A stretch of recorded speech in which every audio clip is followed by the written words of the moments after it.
City of Carmel by the Sea Planning Commission, September 12th, 2018. Can we get a roll call, please? Commissioner Bolton? Here. Commissioner Locke? Here. Commissioner Wynn? Here. Chair Lehman? Here. And Chair Page is not. Right. So Michael LePage's absence, who is the chair. I'm the vice chair, and I'll be running the meeting today. So if anyone would join me in the pledge allegiance to the flag of the United States of America, and to the republic for which it stands, one nation, under God, indivisible, with liberty and justice for all.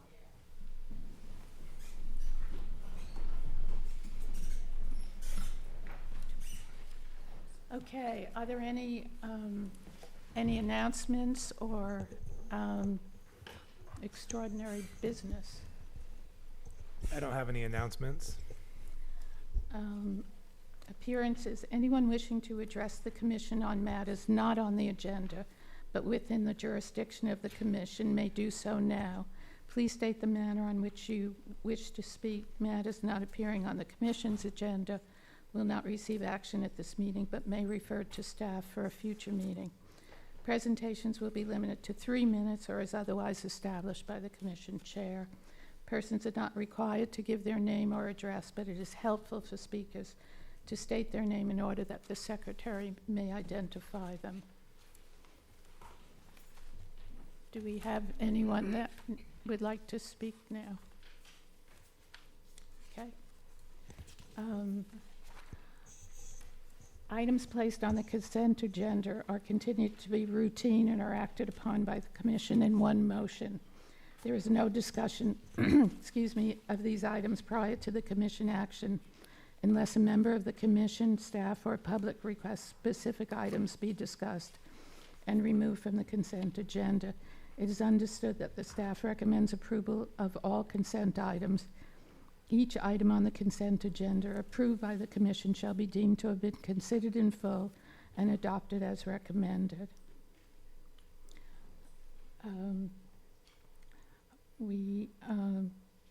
Item 1 is the draft minutes from August 8th, 2018 Planning Commission meeting. Are there any additions or corrections? I made some additions and corrections on page 7. I've made a copy of it for Safarina to make it easier.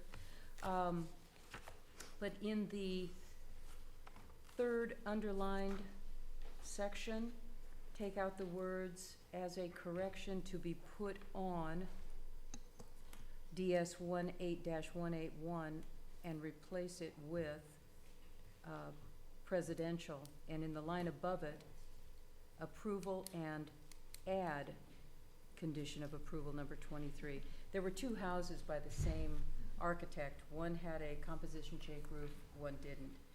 The other change was in the description of item number 4. The address is San Carlos 4, not 3, northeast of First.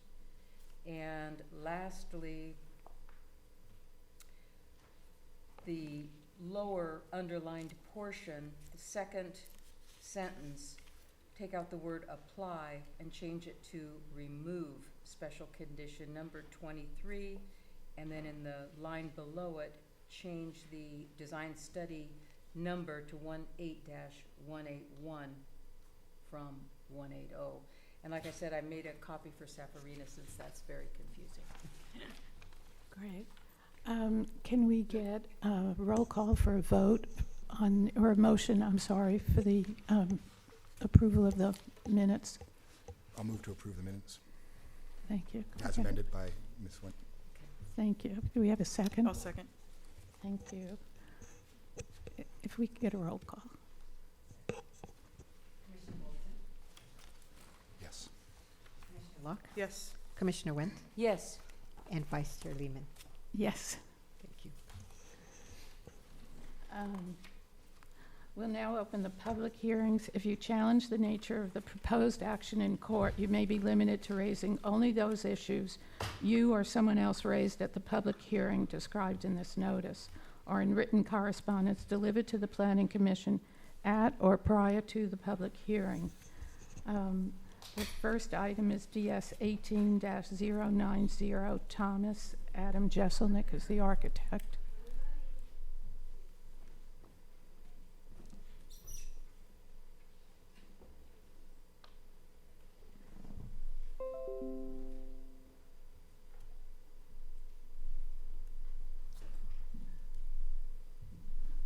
This is consideration of a final design study and associated coastal development permit for the demolition of an existing one-story residence and construction of a new two-story residence located on Camino Real 3 northeast of Ocean Avenue in the single-family residential R1 zoning district. Would anyone like to speak on this matter? Oh, do we have a staff Get report? staff report first. A very brief one. Good afternoon, Chair and Commissioners. So this is the Thomas project, which you've seen a couple times before. And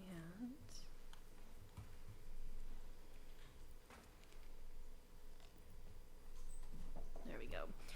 So the project site is located on Camino Real, 3 northeast of Ocean Avenue. It is an 8,000 square foot lot. And the applicant is proposing to demolish the existing residence and construct a new one. At the concept review hearing, the applicant was directed to revise the design to achieve a better balance of ocean views between the project site and the neighboring properties to the east. The applicant came back for the second meeting with a revised design that reduced the, let me go back a minute. So the design was originally revised with the second story element being shifted to the south, and then the roof pitch being reduced from 8 and 12 to 5 and 12. This resulted in a 1 foot reduction in the overall height of the residence. And this did open up the northwest view shed from the east neighbor's residence.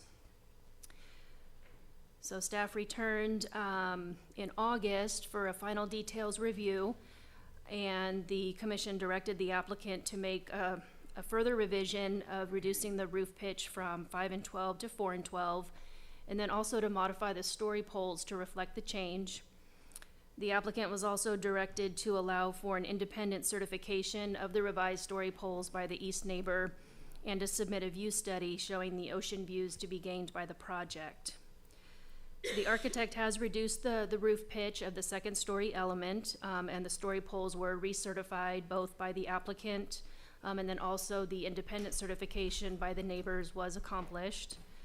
The view study, the applicant is going to make a presentation and show you what he has developed as far as the views from the project site.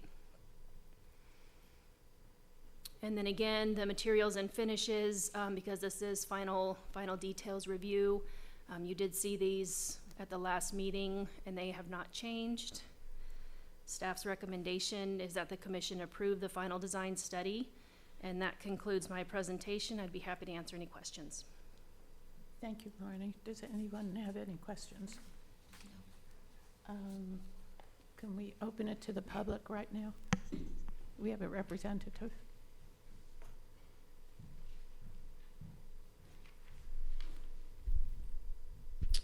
Good evening, city planning staff, members of the commission. I do have a thumb drive here, so let me hand that over to you, Marnie.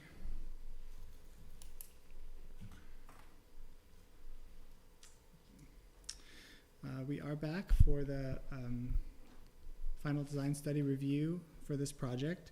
I just wanted to briefly summarize the steps we took following last month's planning commission hearing. Namely the reduction in the roof slope of the upper story, which you had a chance to view today. We did change that second floor roof from a 5 and 12 to a 4 and 12 roof. That resulted in a 7-inch height reduction in the overall house at that upper ridge.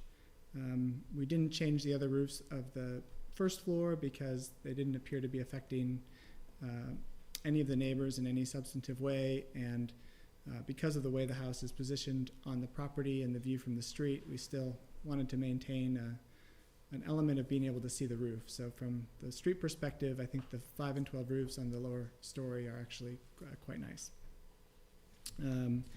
We did then, of course, resubmit plans to the planning department and modify the story poles. The story poles were reviewed by me in the field. They were independently verified by the licensed surveyor for the project, who has worked with us from the outset of the project, and that was also submitted to the city planning department. And then we notified all the neighbors that we had been in contact with for the project. That included two uphill neighbors on Casanova Street, as well as the neighbors immediately north and south of the project site. It's our understanding, based on the comments or lack of comments received from our reaching out to those neighbors, that we do have support of the surrounding residents based on our revisions. And of course, we're here asking for your support of the project. So I do have, unfortunately, based on the weather, at the time that I accessed the roof, we had not a great day.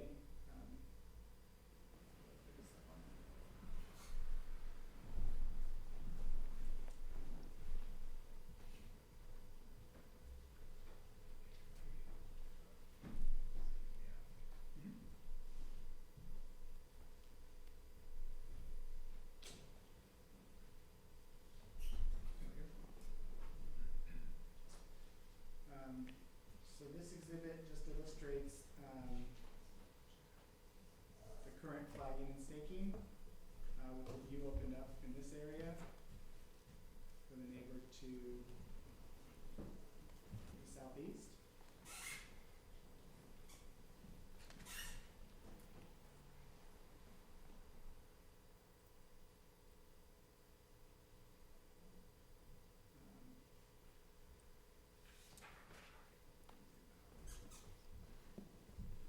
Was obviously a very foggy day, but this is up on the roof of the existing Thomas residence.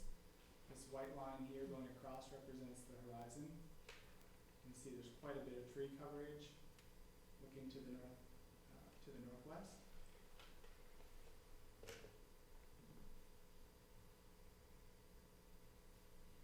And then to the southwest,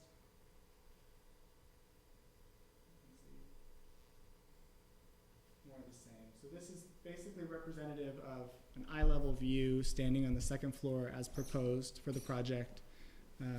It really is primarily a treetop view.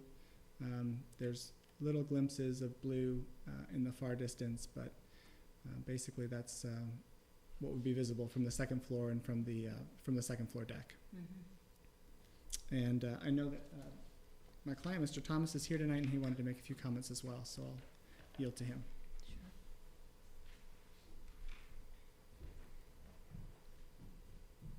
Good afternoon. My name is Mark Thomas. I'm the applicant on this project. Mm-hmm. It's a pleasure to address the commission. I'd like to just do a quick 5-minute history lesson on the project, because I provided a statement today that walked through in some detail what we've done with the redesign since the original submission in May.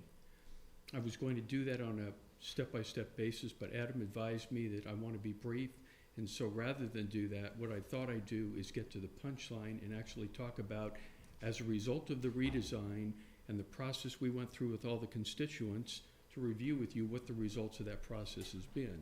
So what I'll do is just walk through each one of the constituents and where we are. The Okay. first constituent on this, Excuse me, we do Yes. have a time limit, 3 minutes. Yeah, I think it's Yeah. going here. Yeah, it's going right now, so if you Okay. could just be aware of that. okay, so the first constituent on this project was the Storkins, who are the neighbors directly to the east. And with the redesign, we opened up their view corridor, as Adam just showed.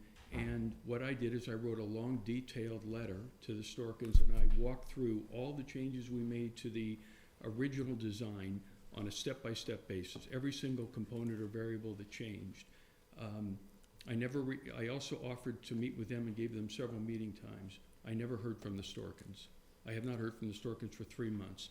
The only feedback I'm aware from the Storkins is at the last meeting, they requested that they bring in an independent or their appointed surveyor to do a validation of the story poles, and we honored that request.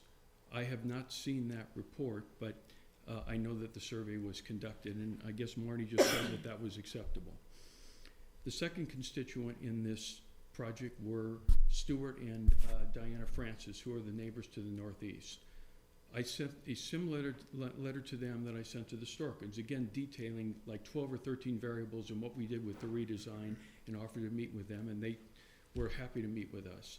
As part of that meeting, we spent part of our time in their house and part of the time at my house, because I wanted to verify for them that there are no view corridors whatsoever from a first-story house.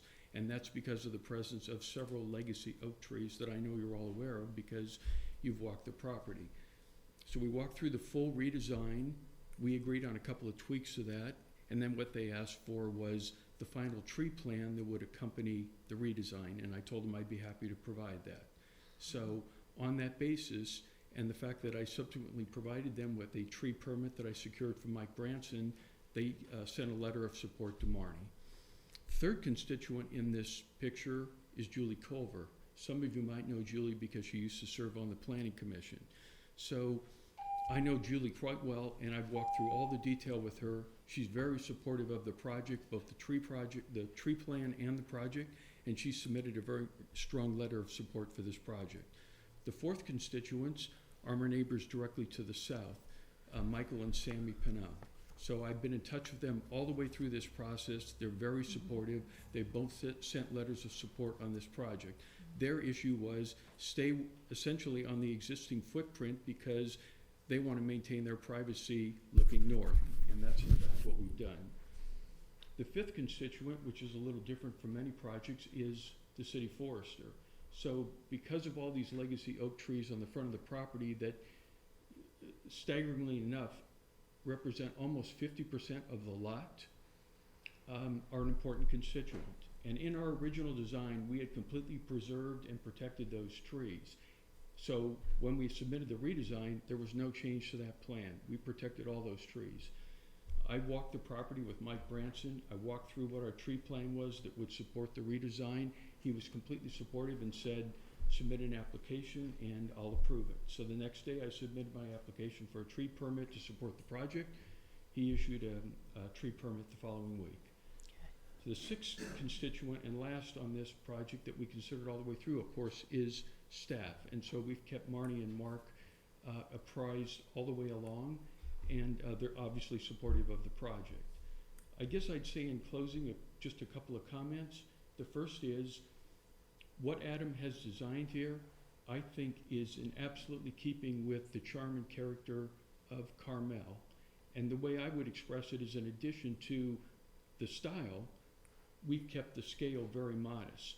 And the way I would express that in statistical terms, because I think in terms of numbers, is that we are way below allowable on ridge height, we're way below allowable on plate height, and we're way below allowable on square footage. So this is a modest house relative to what we were allowed to build on this lot. Finally, just one other comment. I want to thank Mark and Marnie for just great dedication and professionalism through this process. They were great to work with. Thank you. Thank you. Would anyone else like to speak? Good afternoon, Commissioners. My name is Pam Silkwood, and I'm here representing the Storkins.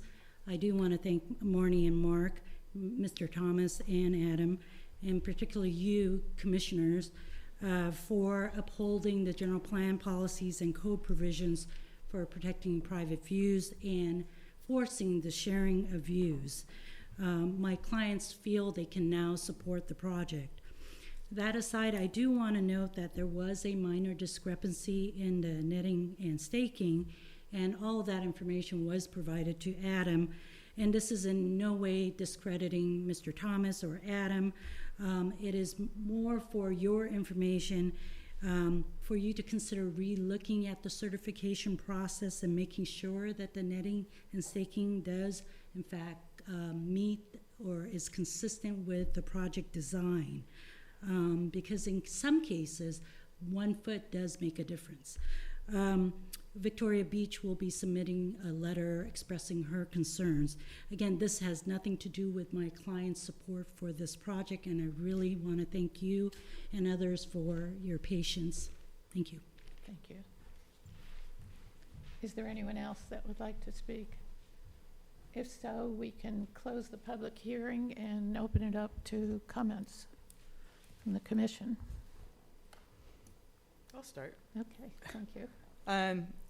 I want to thank the architect for working with the neighbors on this project. I think that the reduction in the reduction in the height of the project made some significant improvements to the Storkins view, and that I think there's now minimal view impact, and I do appreciate that. So I'm support the project. Thank you. Julie? I also support the project. I'm glad this project is Adam's. I know he's good to work with for all of the neighbors as well as his client. And I'm glad that Mr. Thomas, that you've been put through a lot, and you've been very cooperative with all of the concessions that you've made, and you are under square footage, square height, everything. So it's a lovely project, it's quality materials, and I'm glad that the neighbors are happy, and I hope that you'll enjoy being in Carmel. Just briefly, I want to commend the architect and all the parties involved for maintaining civility and openness and maintaining the discussion throughout the project, throughout the process for developing this project. Without the flexibility of the neighbors and the architect and owner of the property, obviously, we could have had a much more difficult process. So thank you for doing your very best to make sure we can actually end with a project that everybody can support. And that's all. Thank you. So I can echo all my commissioners' feelings on this and observations. Adam's done a great job of cooperating with us and the neighbors, and I hope you'll be very happy with your end product. I'm sure you will be. So can we call for a vote? A motion, please. I'll make a motion that we approve the final design study DS 18090 and the associated coastal development permit for the demolition of an existing single-family residence at Camino Real 3 northeast of Ocean Avenue, and the construction of a new single-family residence. And I guess the applicant is Adam Jesselnick. I'll second the motion, and you're including The findings yes. and conditions. Yeah, findings and conditions. Can we get a roll call? Certainly. Commissioner Bolton, Yes. Commissioner Locke, Yes. Commissioner Wendt, Yes.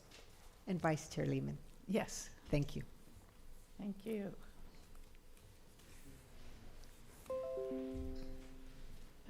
Our next item is DS 17-459 Riza. John Mandarago is the designer. Consideration of a concept and final design study and associated coastal development permit for construction of a 683 square foot single-story addition and a 226 square foot detached garage on a 1,511 square foot historic residence located in the northeast corner of Forest Road and 8th Avenue in the single-family residential R1.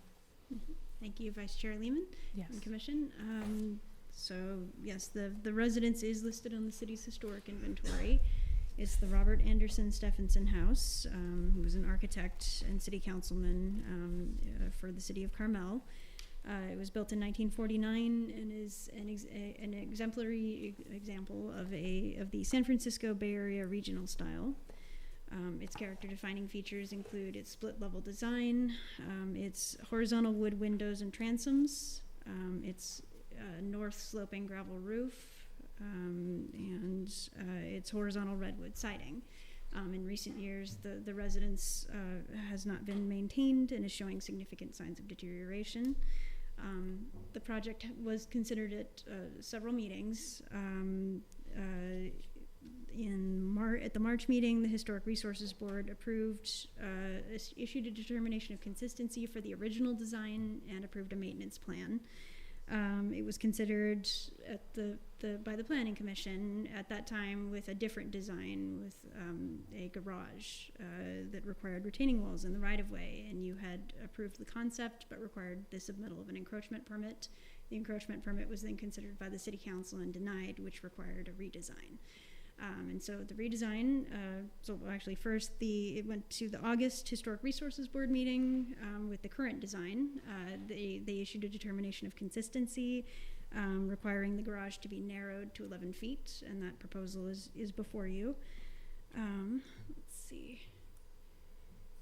So the current proposal is for a 683 square foot addition. Now it has been revised from the previous proposal to a single-story addition on the west elevation facing Forest Road.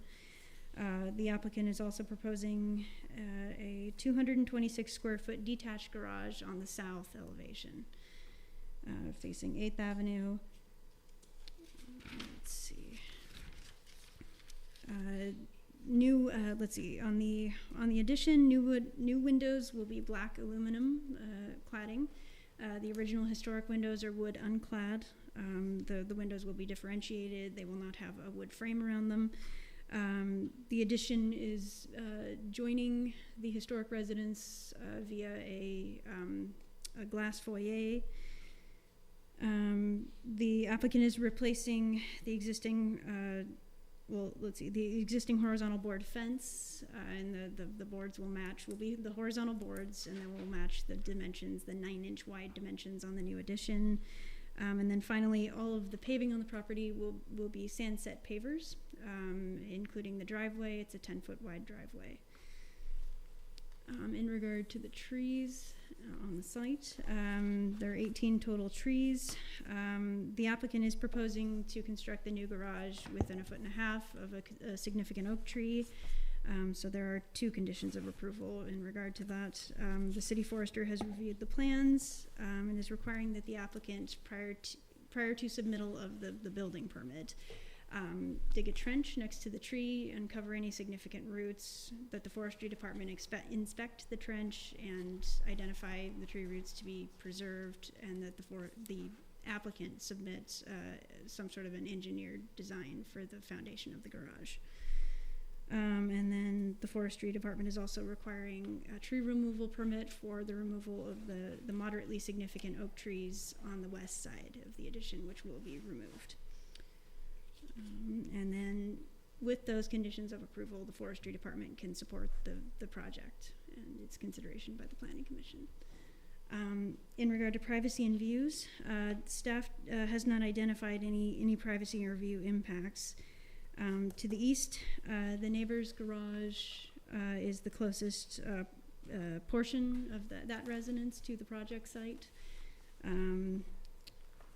Let's see, no windows on the neighboring property to the east face the project site. To the north, the distance between residences, the existing horizontal board fence, and existing vegetation provide privacy, and the portion of the residence at the glass foyer has been stepped back. In regard to building and roof form, in staff's opinion, it is an appropriate scale for the historic residence. The addition is now at the height of the original residence. It is broken into 2 on the west elevation to reduce the mass and scale. The roof is very simple. It has the opposite slope. It slopes to the south from the historic residence. Awning windows that are horizontally oriented have been added. And as I mentioned before, the siding will be differentiated. It will have a 9-inch wide width rather than a 7-inch wide width that the historic residence has. So staff feels that the design meets the objectives of the residential design guidelines. And then in regard to the detached garage, it is located in the side yard, 5-foot side yard setback. This would be the side property line. It's 2 feet from that. And so it does, in staff's opinion, fulfill the municipal code's requirements. 88% of the adjacent 25-foot deep right-of-way will be left natural. There will be a 10-foot wide permeable paver driveway. As conditioned, the proposed setback encroachment will not impact significant trees, as the applicant will be required to work closely with the city forester.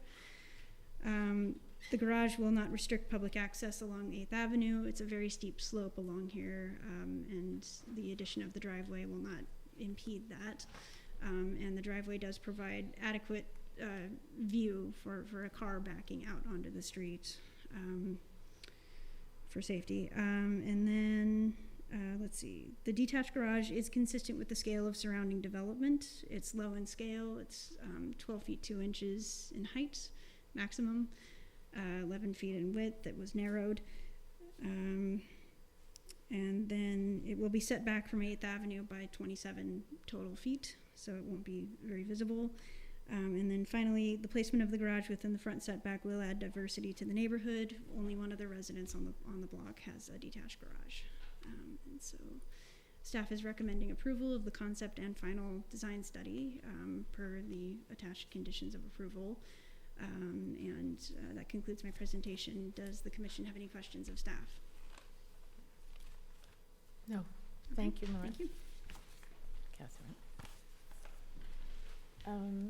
Do we have anyone from the public that would like to speak?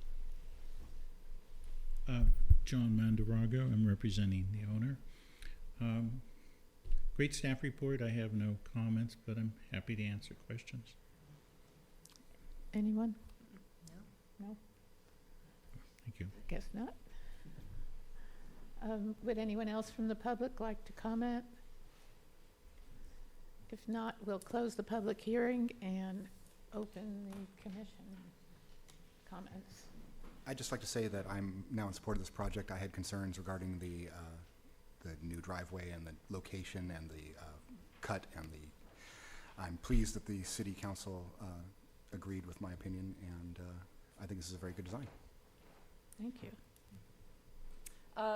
Yes, I like this redesign much better than the original design. It's more sensitive to the site, more sensitive to the historic resource, and nice differentiation, very subtle. It's going to be a very attractive house, and it certainly needs some tender loving care. Thank you, Stephanie. And I'll just echo my other commissioners, and I think it will be a very beautiful project.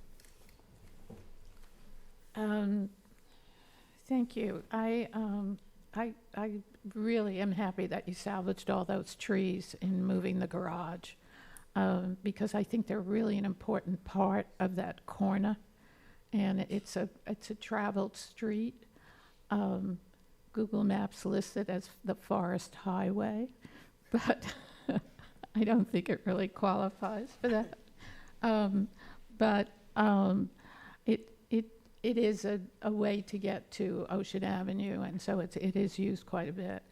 I think the original Stevenson house was really great in its time, and I'm glad to see what you did with it, John. Thanks a lot.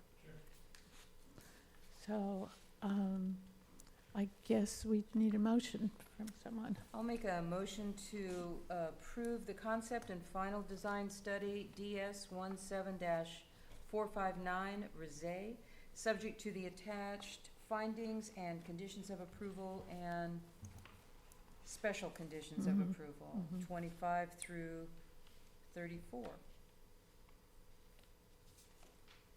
I'll second that. Roll call, please. Thank you. Commissioner Bolton, Yes. Commissioner Locke, Yes. Commissioner Wendt, Yes. and Vice Chair Lehman. Yes. Thank you.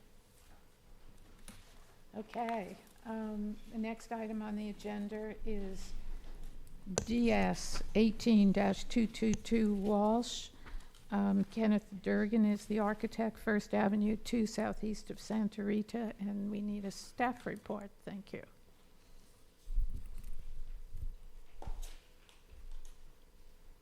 All right.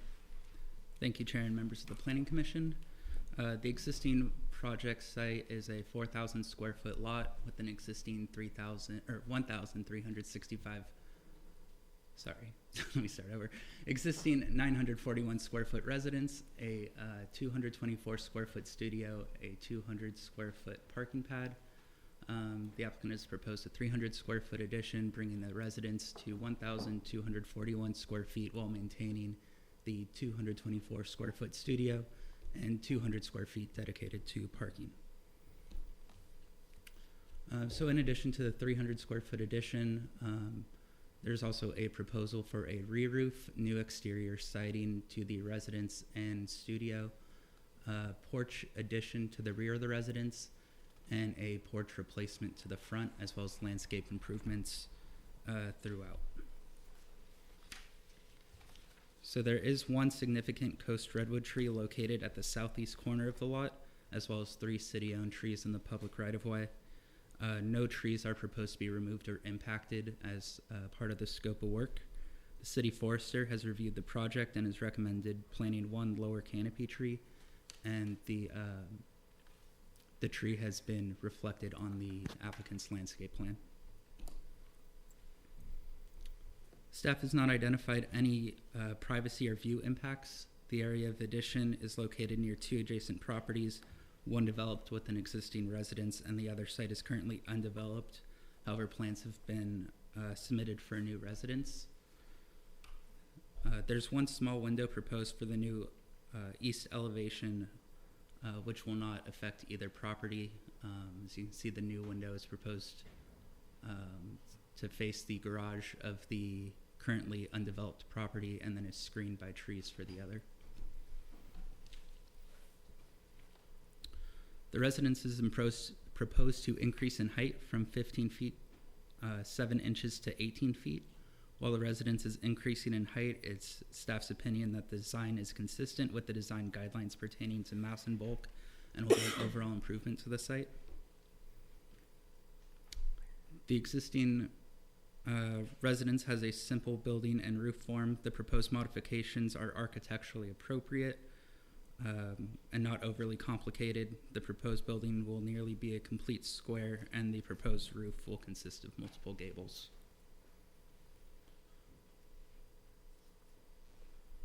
The existing right-of-way is in a natural state with a limited number of minor encroachments, such as a small pile of stone rubble. A condition has been drafted requiring that all encroachments be removed prior to final inspection.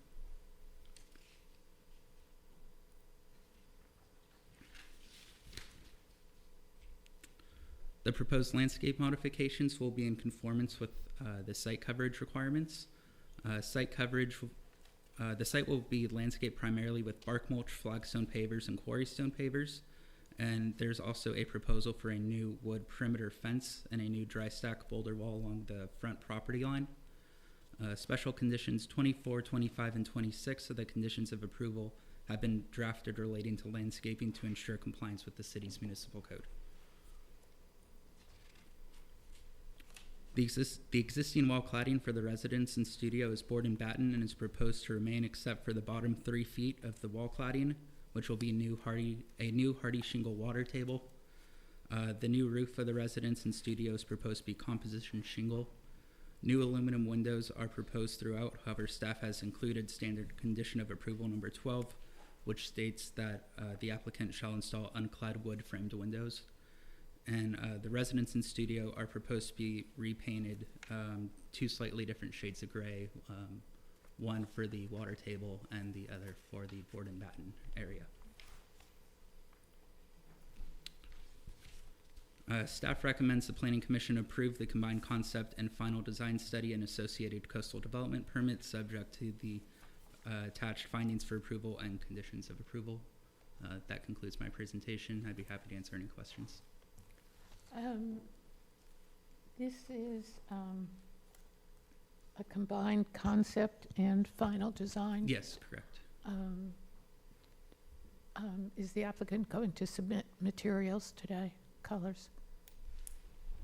There is a sample board. There were samples attached in the staff report. I can also grab the sample board I have. That would be good. Sure. Evan, I have just a question. In your staff report, for the right-of-way encroachments, you still intend to have that as a special condition of approval, or am I missing it? I don't see it in the special conditions. That may have been, is it not a standard condition? I can't find it, so that's why. No, it's not, so, we can always add that one. Yeah, we'll add that one, and then the other one was a tree planting. Mhm. So we'll add that too. It's reflected on the landscape plan. It's on the landscape, so It we is on don't the need to landscape. add it then Correct. as a special. We Okay. can add it, but it's on the landscape plan. Okay, perfect, thank you. Okay. I think that's about it. Okay, We I'll grab can- the sample board I have. I think Marnie just went to get it. At this point, I'd like to open it to the public, if there's anyone representing the project.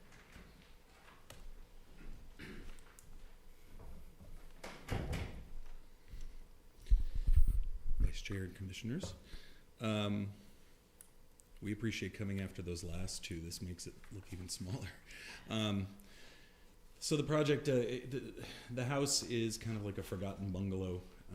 It's in disrepair. We're going to be replacing all the windows, changing up the facade a little bit, and obviously the addition that they talked about.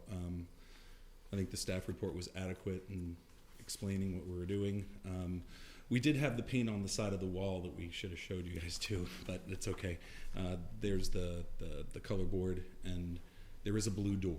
So it's gray is white trim and blue door, and then copper accents for all the brake metal that's on the building. So I'm here to answer any questions, and the homeowner's here as well. Thank you.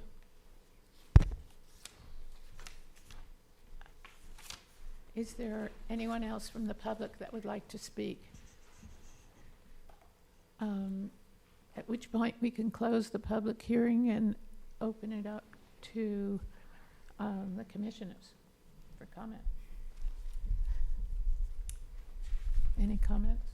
I have one thought, if this is the house that I'm thinking of. In the standard conditions, Evan had included that the windows, the new windows, should be unclad wood is a standard, Yes. but I believe the applicant would like aluminum-clad windows. And did we want to discuss that? I or- think so, yes. We don't have a problem changing to what the commission wants. In my opinion, I think that should be wood. It is a typical requirement of the city. Yeah, to a vintage cottage, I think it would be appropriate to have the unclad. Agreed. Okay, All thank right, you. that stays, I was just curious. Okay. Anyone else? Any comments or questions?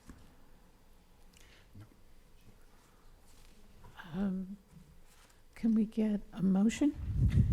I'll make a motion to approve the combined concept and final design study DS 18-222 and associated coastal development permit, subject to the attached findings for approval and conditions of approval with special conditions.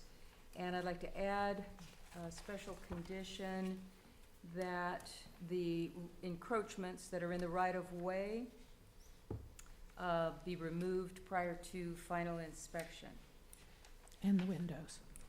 And the windows will be, that's already in there, it's number 12, special, condition number 12. It is. I'll second that. Yeah, unclad. Can we get a roll call, please? Thank you. Commissioner Bolton, Yes. Commissioner Locke, Yes.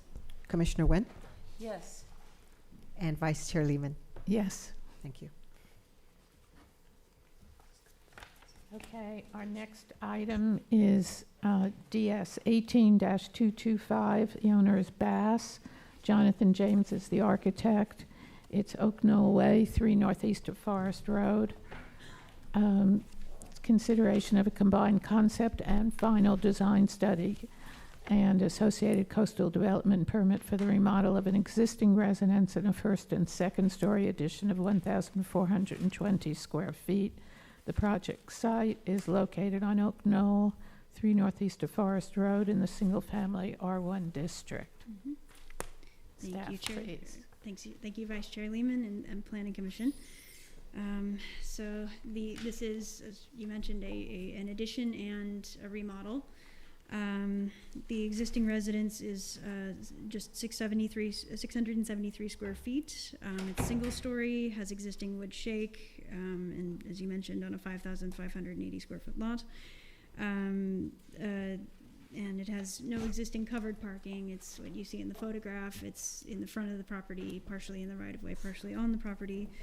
The applicant is proposing to add a 1,420 square foot addition to the residence, which includes a 762 square foot addition to the main floor, and a 658 square foot addition to the upper floor.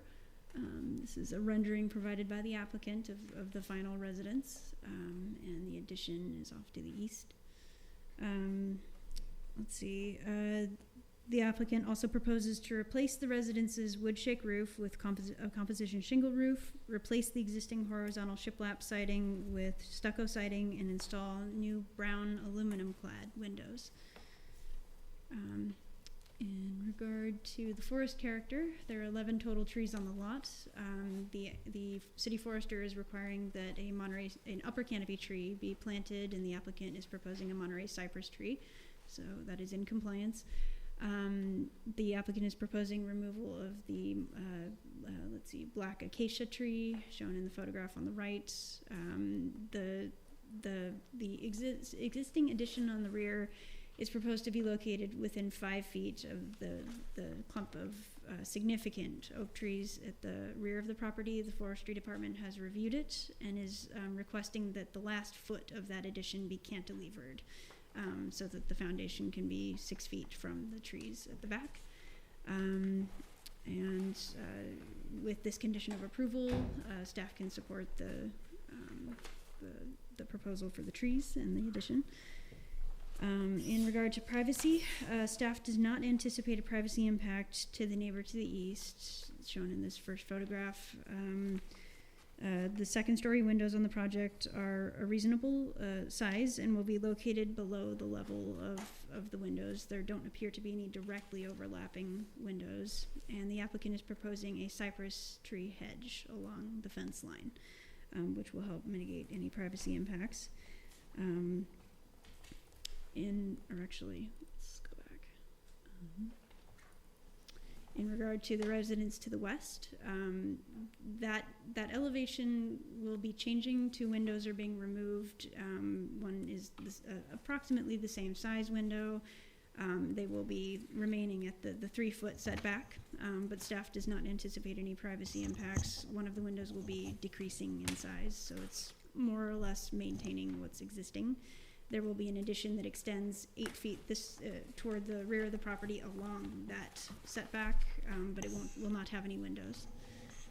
In regard to the residence to the north, that's the rear of the property. It's very heavily forested, and so staff does not anticipate any privacy impacts there. And then in regard to the property across the street to the south, it has its primary feature of the residence is the garage, and the residence's windows are set behind the garage. And staff has not received any feedback from neighbors. So staff does not anticipate a privacy impact. In regard to mass and bulk, the proposed 658 square foot upper story addition will result in an overall higher profile as a second story is being added, but it is sunk 3 feet into the grade. And so, according to the plans, there should only be a 4.5 foot difference between the existing first story peak roof height and the upper floor, the new second floor, due to sinking the grade. Let's see.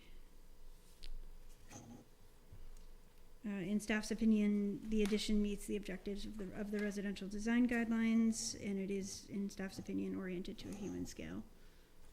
In regard to building and roof form, the existing residence and proposed addition have a 6 to 12 roof pitch.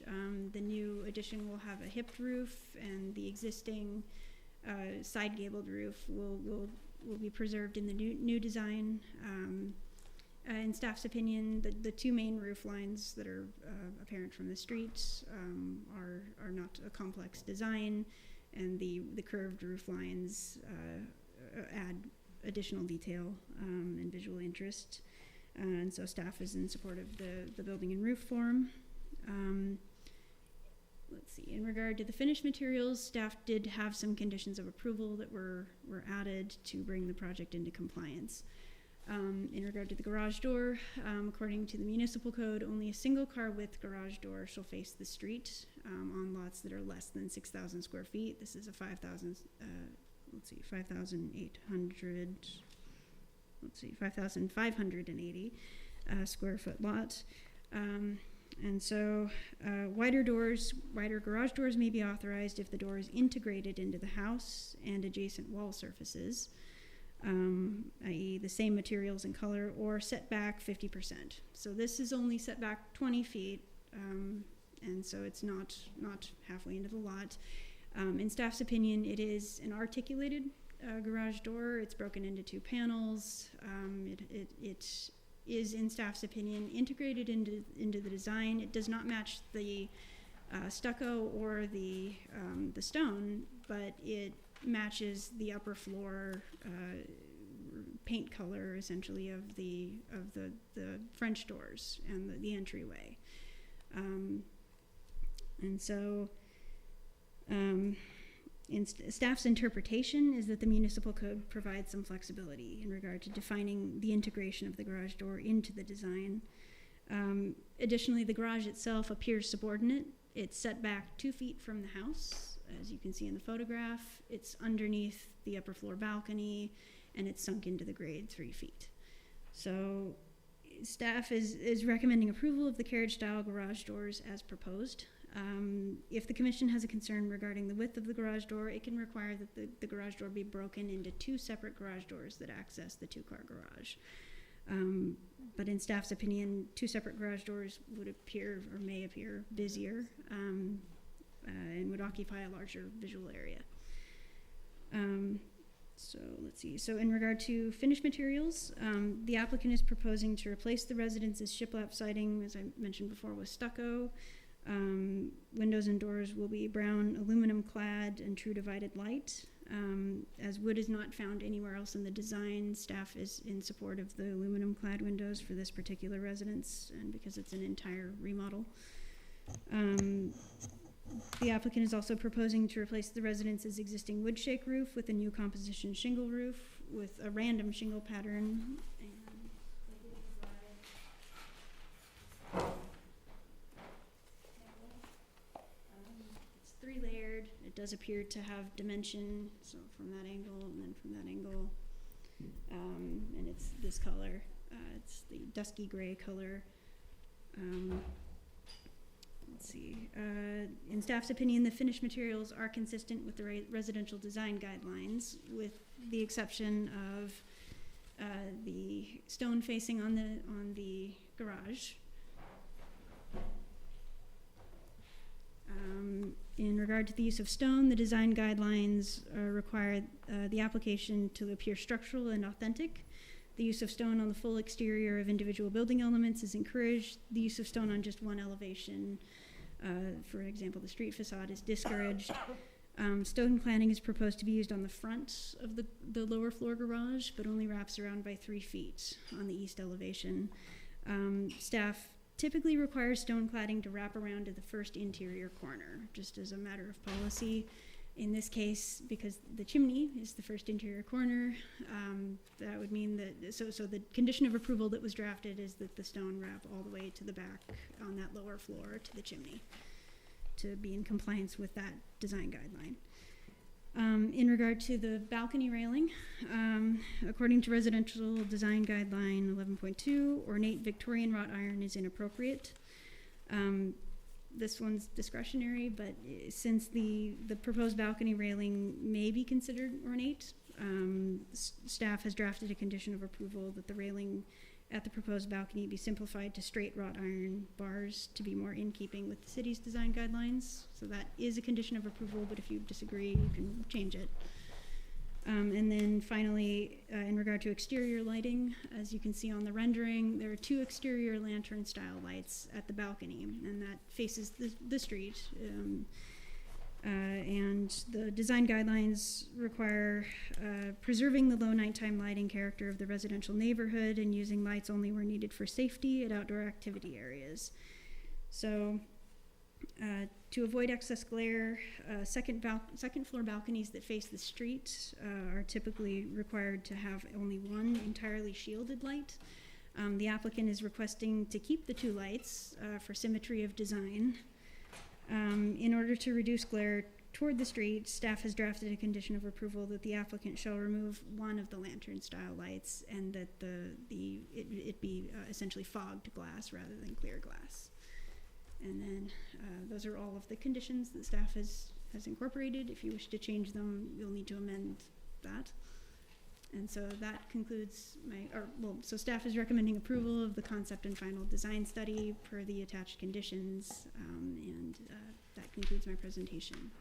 So if you have any questions, I can happy to answer. I have a question, Catherine, Mm-hmm. and it's the same question that Vice Chair Lehman asked earlier of the other project. Did they submit a material sample board for this since it's combined, concept and final? The stone and the roofing, and then Not the color on the plaster. on the plaster. No, not the color on the plaster, but I can show the stone if you want. Sure, to let's see see. that. So I don't know if you want to pass it around.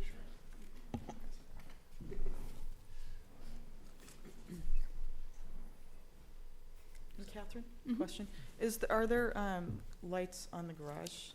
Yeah, the rest of the lights, let's see, they are, here, give me one moment. Down-facing recessed can lights, and they're set into the roof overhang at the front door and at the garage and at the rear yard covered patio. So those do comply, and they're not lantern style, so. Mhm.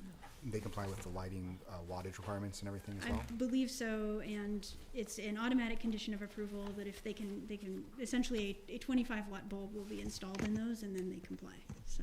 Mhm. Okay. And the lights on the balcony, do we know what those look like close up? It was hard to see in the, Maybe the applicant can Okay. speak to that, but, There's 2 different ones actually shown, depending on which page you look at. okay, maybe they can provide some additional detail. Catherine, the cut for the driveway, Mm-hmm. do we, is there a retaining wall on the side? Let me take a look at, let's look is at it dry the stack? site 3-foot plan. Dry Yeah. stack.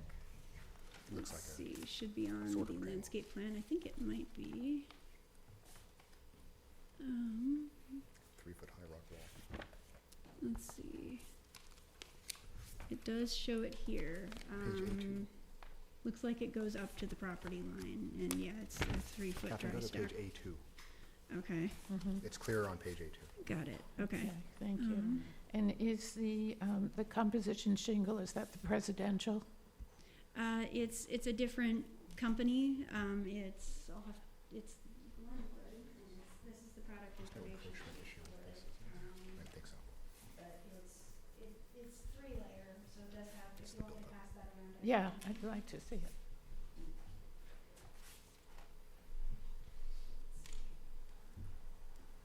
I've seen it. Thank you.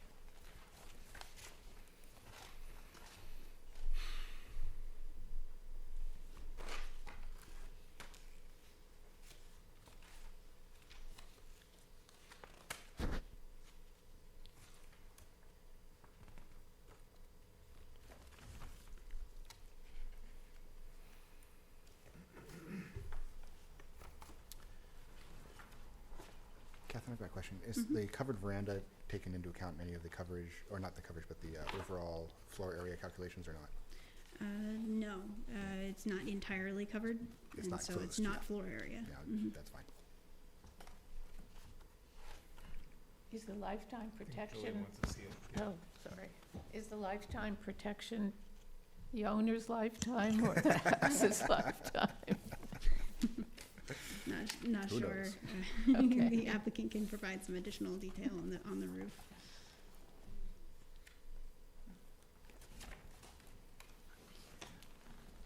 Anyone else? No, that's Any fine. questions?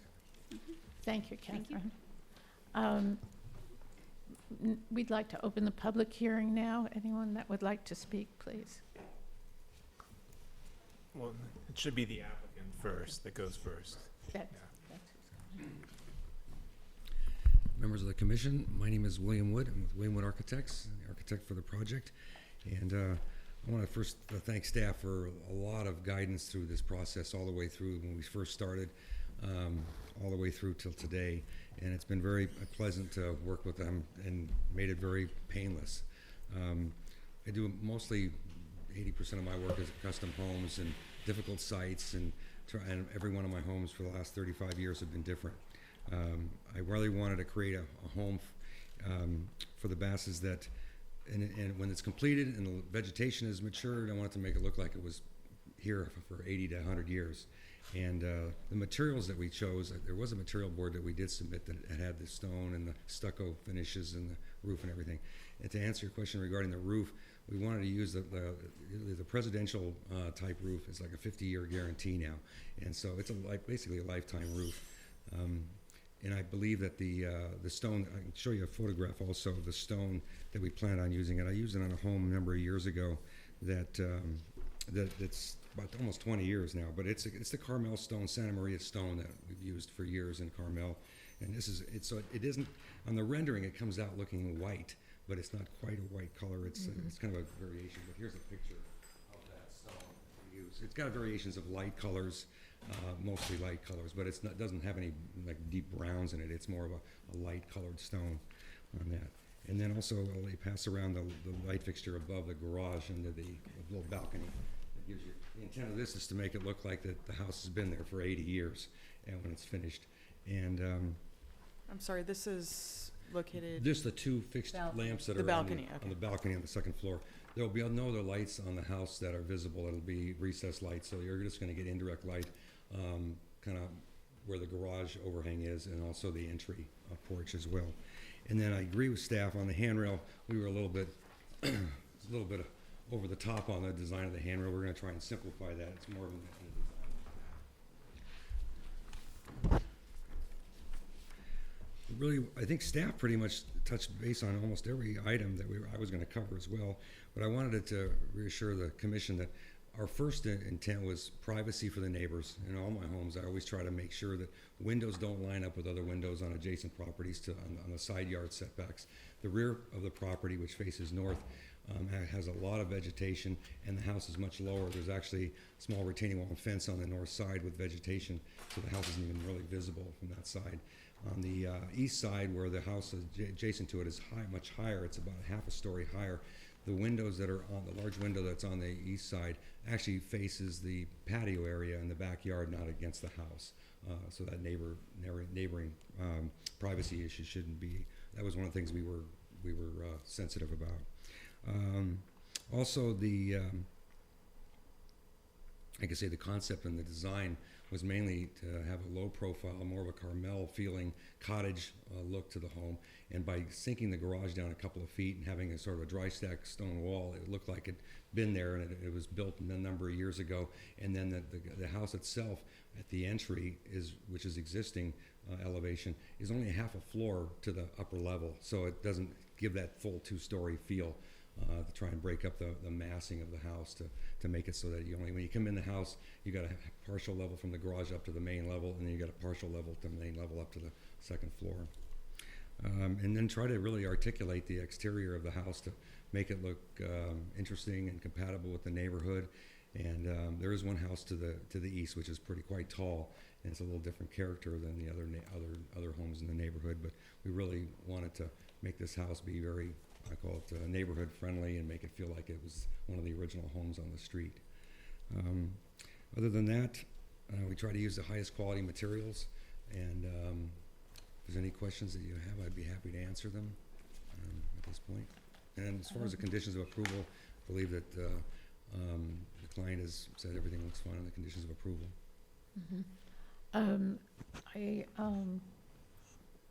Would anyone like to ask any questions of the architect? The plaster sample, the color sample, is it proposed to be a smooth finish plaster?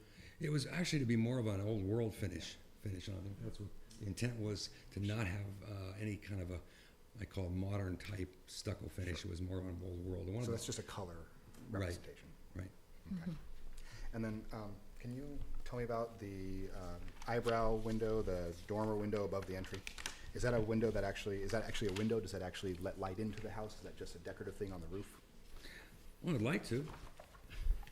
It's something for the client, but a lot of times I'll try to bring in natural light into the home. It's actually pretty feasible to do that. Yeah. The entry itself, from the front entry, is open. A living room and a dining area are open together. So when we do like a vaulted ceiling in that space, we probably just do a small little clear story dormer window above the entry.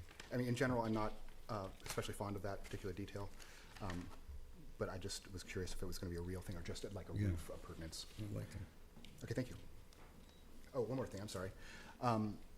The light fixtures that you show, is that the finish? Is it going to be the polished bronze as indicated on that? Yes, and also any, like for example, a handrail on the balcony would be the same material. And then that'll be, is that frosted glass? I mean, That's a frosted glass. There's no glare. It's Does that comply sufficiently with our things?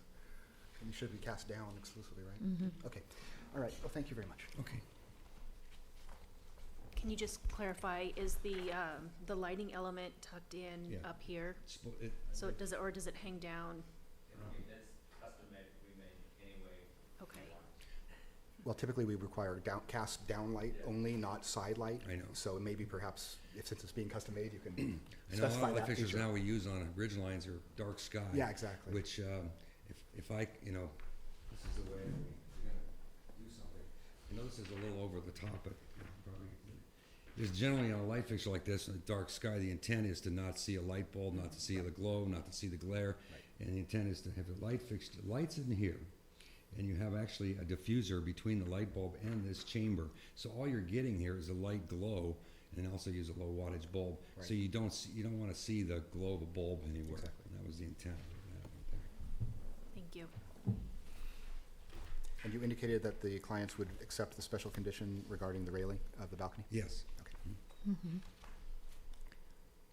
That's all for me, thank you. Would the clients accept the condition of changing to wood windows? I think that the intent was prior to World War II, 1920s, 1930s, up to about 1940, most of the homes had steel sash windows. They were a black steel sash windows. And some of the details on the windows and the doors in the back, he wanted to kind of almost make it look like pre-World War II. And I know that everything, we're doing cloud on all the homes now just for maintenance and so forth. But I think that was his intent, because we spent more time on the windows than we did anything else. And we wanted to make it look pre-World War II look. When you do clad the windows, I mean, you end up with a larger sash and a larger frame, which ends up getting more bulky. It looks more modernized, but it's up to you. But I think that was the intent originally, wasn't it, to make it have it more of like a dark brown. Yeah, we can just put a more quality wood on the inside. The inside will be an alder rather than fir. Because if you put wood on the outside, Well, it'd be a clad, which is when they say clad. Sometimes you can clad it with aluminum, vinyl. I mean, I like vinyl, but sometimes use a metal, so that's like a zero maintenance on it. But you still end up with the intent is to not have the problem with a lot of the windows is you end up with a high maintenance over a long period of time. But we went through the Anderson and the Marvin, Pella, all the different cladded windows that were wood. And I like wood windows, but when you're looking at an actual design, something that's 80 to 90 years old, they didn't use cladded windows back then. They used real wood windows, but they had also the wide sash windows. Today, a lot of my clients are actually going back to the 1920s and 30s and 40s where they had the steel sash windows. I don't know if you're probably familiar with the look of those, and that was kind of where we were going on that. Okay, is there anyone else that would like to speak, the owners or whatever? Thank you. At this point, I'd like to close the public hearing and hear from the commissioners. I just want to say with regard to the windows, it's very hard to tell the difference between a wood window and a clad window. The coatings that they use on the wood windows make it almost indistinguishable. That's what we found. So, you know, as the city's working on this project with the design guidelines, we do want to provide an allowance for clad windows that meet our requirements in terms of level of detail. Okay, that's good to know. Well, as the applicant stated, there's a lot of variety in quality and the profiles for these clad windows. So if we do start doing that, it might be worth getting samples of the actual window products, just having good details.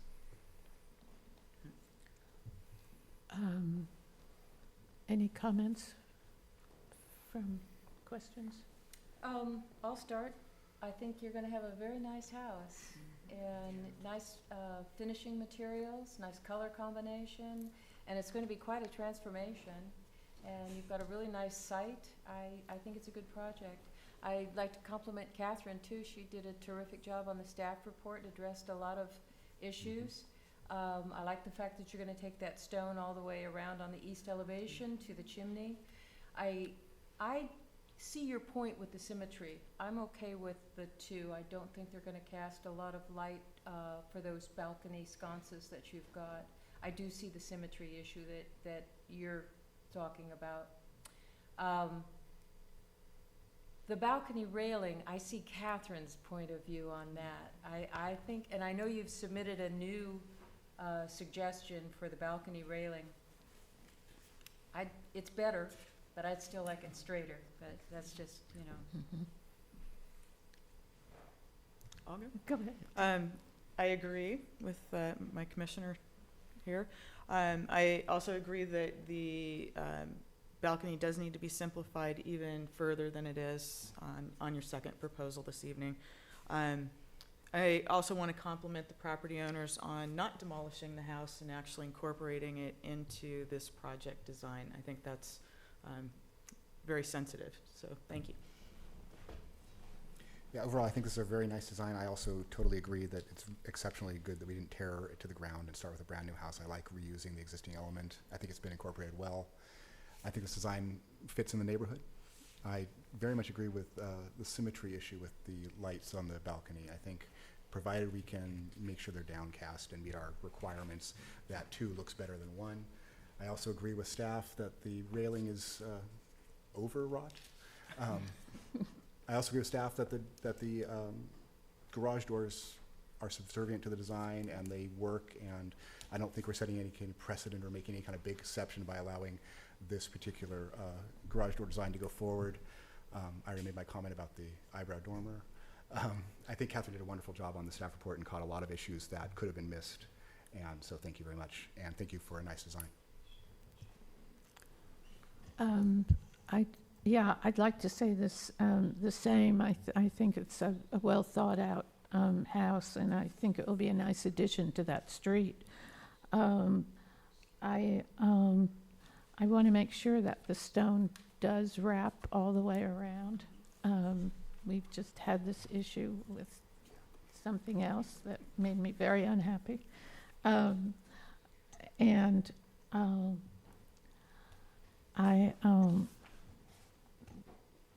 I think it will be very, very, very lovely. It will be nice to have some glass in that eyebrow as well.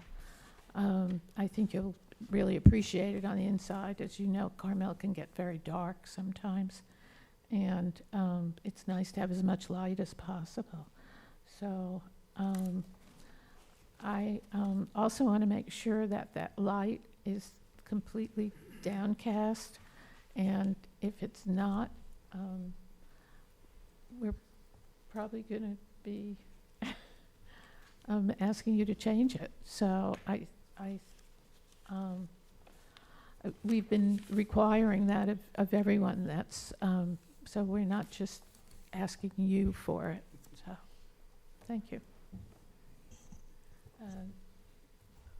I'll make a motion. Thank you. I'd like to make the motion to approve the combined concept and final design study DS 18225 and the associated coastal development permit for an addition to an existing residence at Oak Knoll, 3 northeast of Forest, subject to the attached findings and conditions, including the special conditions 25 through 28, and modifying special condition 29 to allow 2 lantern lights at the balcony, with the condition that they also be downcast and with frosted glass.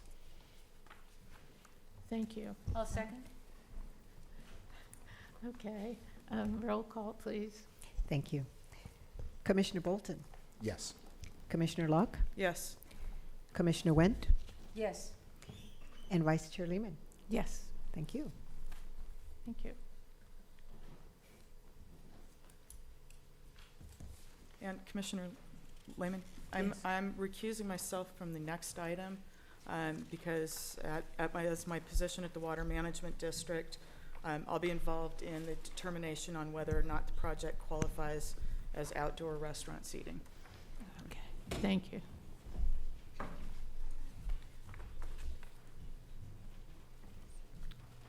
Good afternoon once again.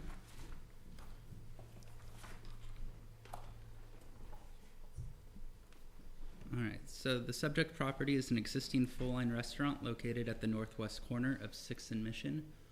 The restaurant currently operates under use permit 18237 and is allowed 87 seats inside the restaurant, 19 seats on the outdoor patio, and 24 seats on the rooftop deck.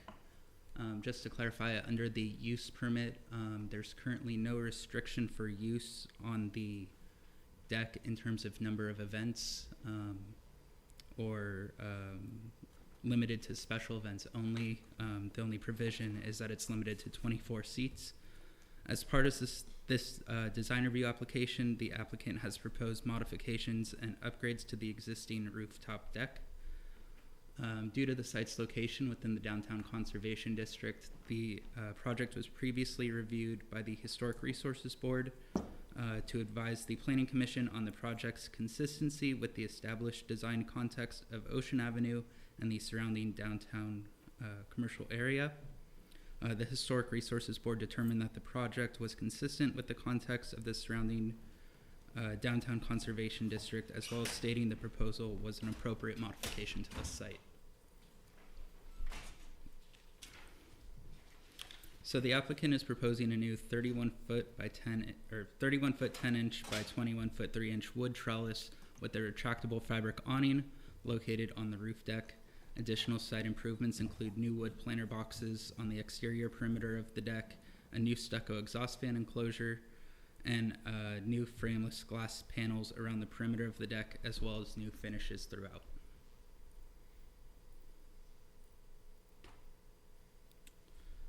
In 2014, a proposal for a rooftop tent was proposed to the Planning Commission as part of Concept Review 1403. The Planning Commission provided the following comments and concerns on the Concept Review application.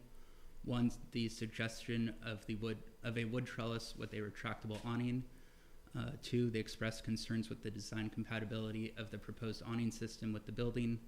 3, concerns with the durability of awning material and how it will maintain a clean appearance over time. And lastly, concerns with adding mass to the area and overall aesthetic appearance. The applicant has addressed the comments given by the Planning Commission during the 2014 concept hearing by proposing a wood trellis with a motorized retractable fabric awning, which is integrated into the wood trellis structure and is able to be stored completely out of sight when not in use.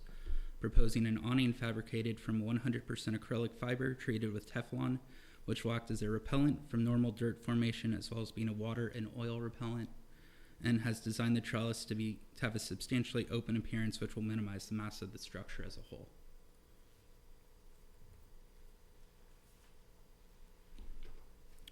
So the proposed modifications meet the zoning requirements for the Central Commercial Zoning District.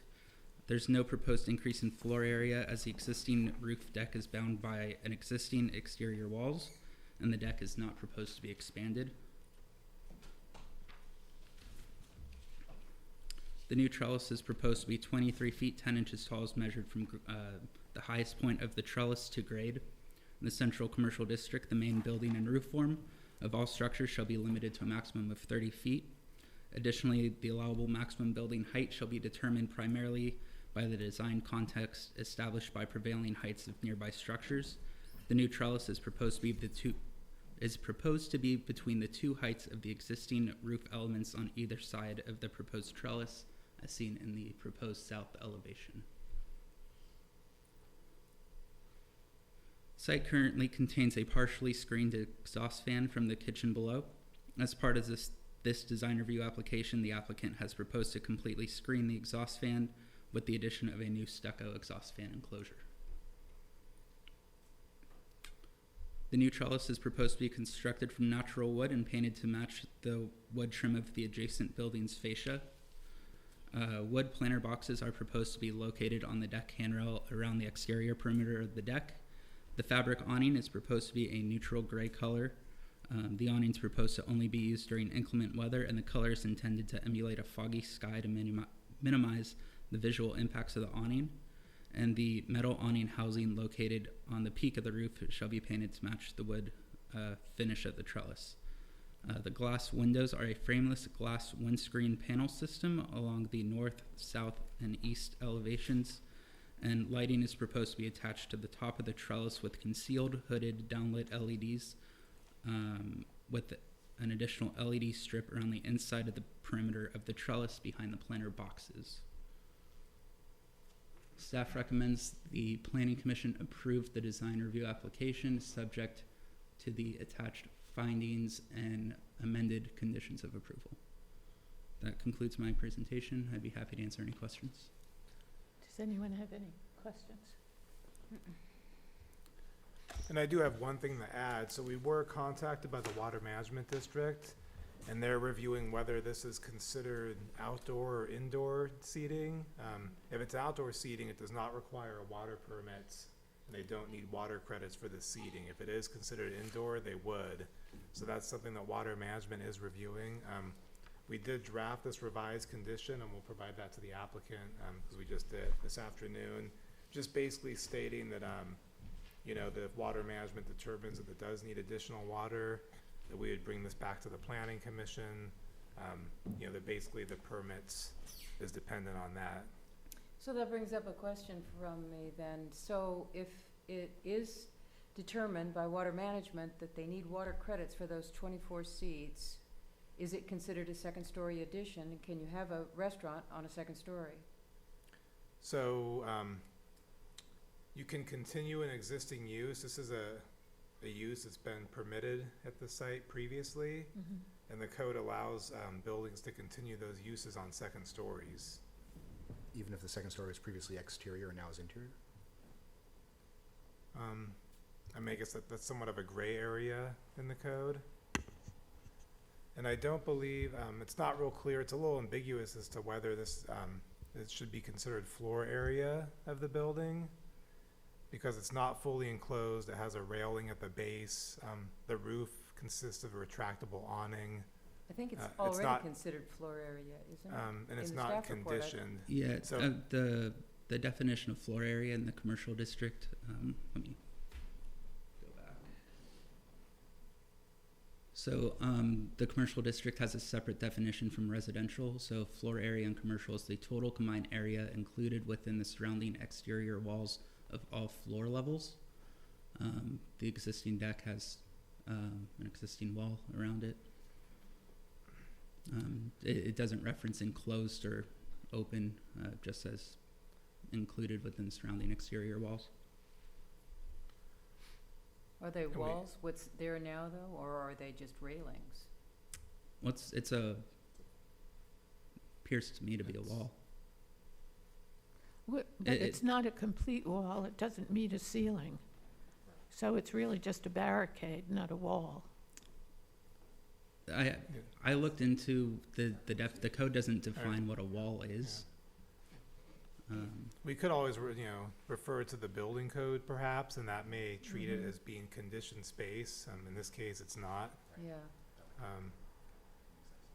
So if it's conditioned space, then it needs water credits. That's yet to be determined. Okay. Water management is working with a different set of regulations than the city is when it comes to these definitions. Okay. If it does need, this has just been thrown at us, so we're a little unprepared. If it does need water credits, are there water credits available to purchase? How would that change the permitting on the, for me, it doesn't seem like it's an enclosed room because it's a retractable roof. I mean, it's not like a skylight that's operable. Correct. That was my understanding of the project as well. If it's just a matter of determining is it open or not open, it seems like there could be a couple of easy solutions to that issue. Mm-hmm. And really, your only purview is to review the design, compatibility, whether it fits at the downtown. The planning commission really should not be concerned with the water credit situation. If the applicant, say if they're approved for this design and they find out they don't have the water to support it, they would not be able to operate the rooftop in that way. Mm-hmm. Or they may have to locate some of their downstairs seats upstairs, there's other alternatives. Sure, okay. I get that. So can we get any comments on the design? Oh, I'm sorry. Yeah. I thought you were finished. I'm sorry, Evan. So I'd like to open the public hearing. And representative, please.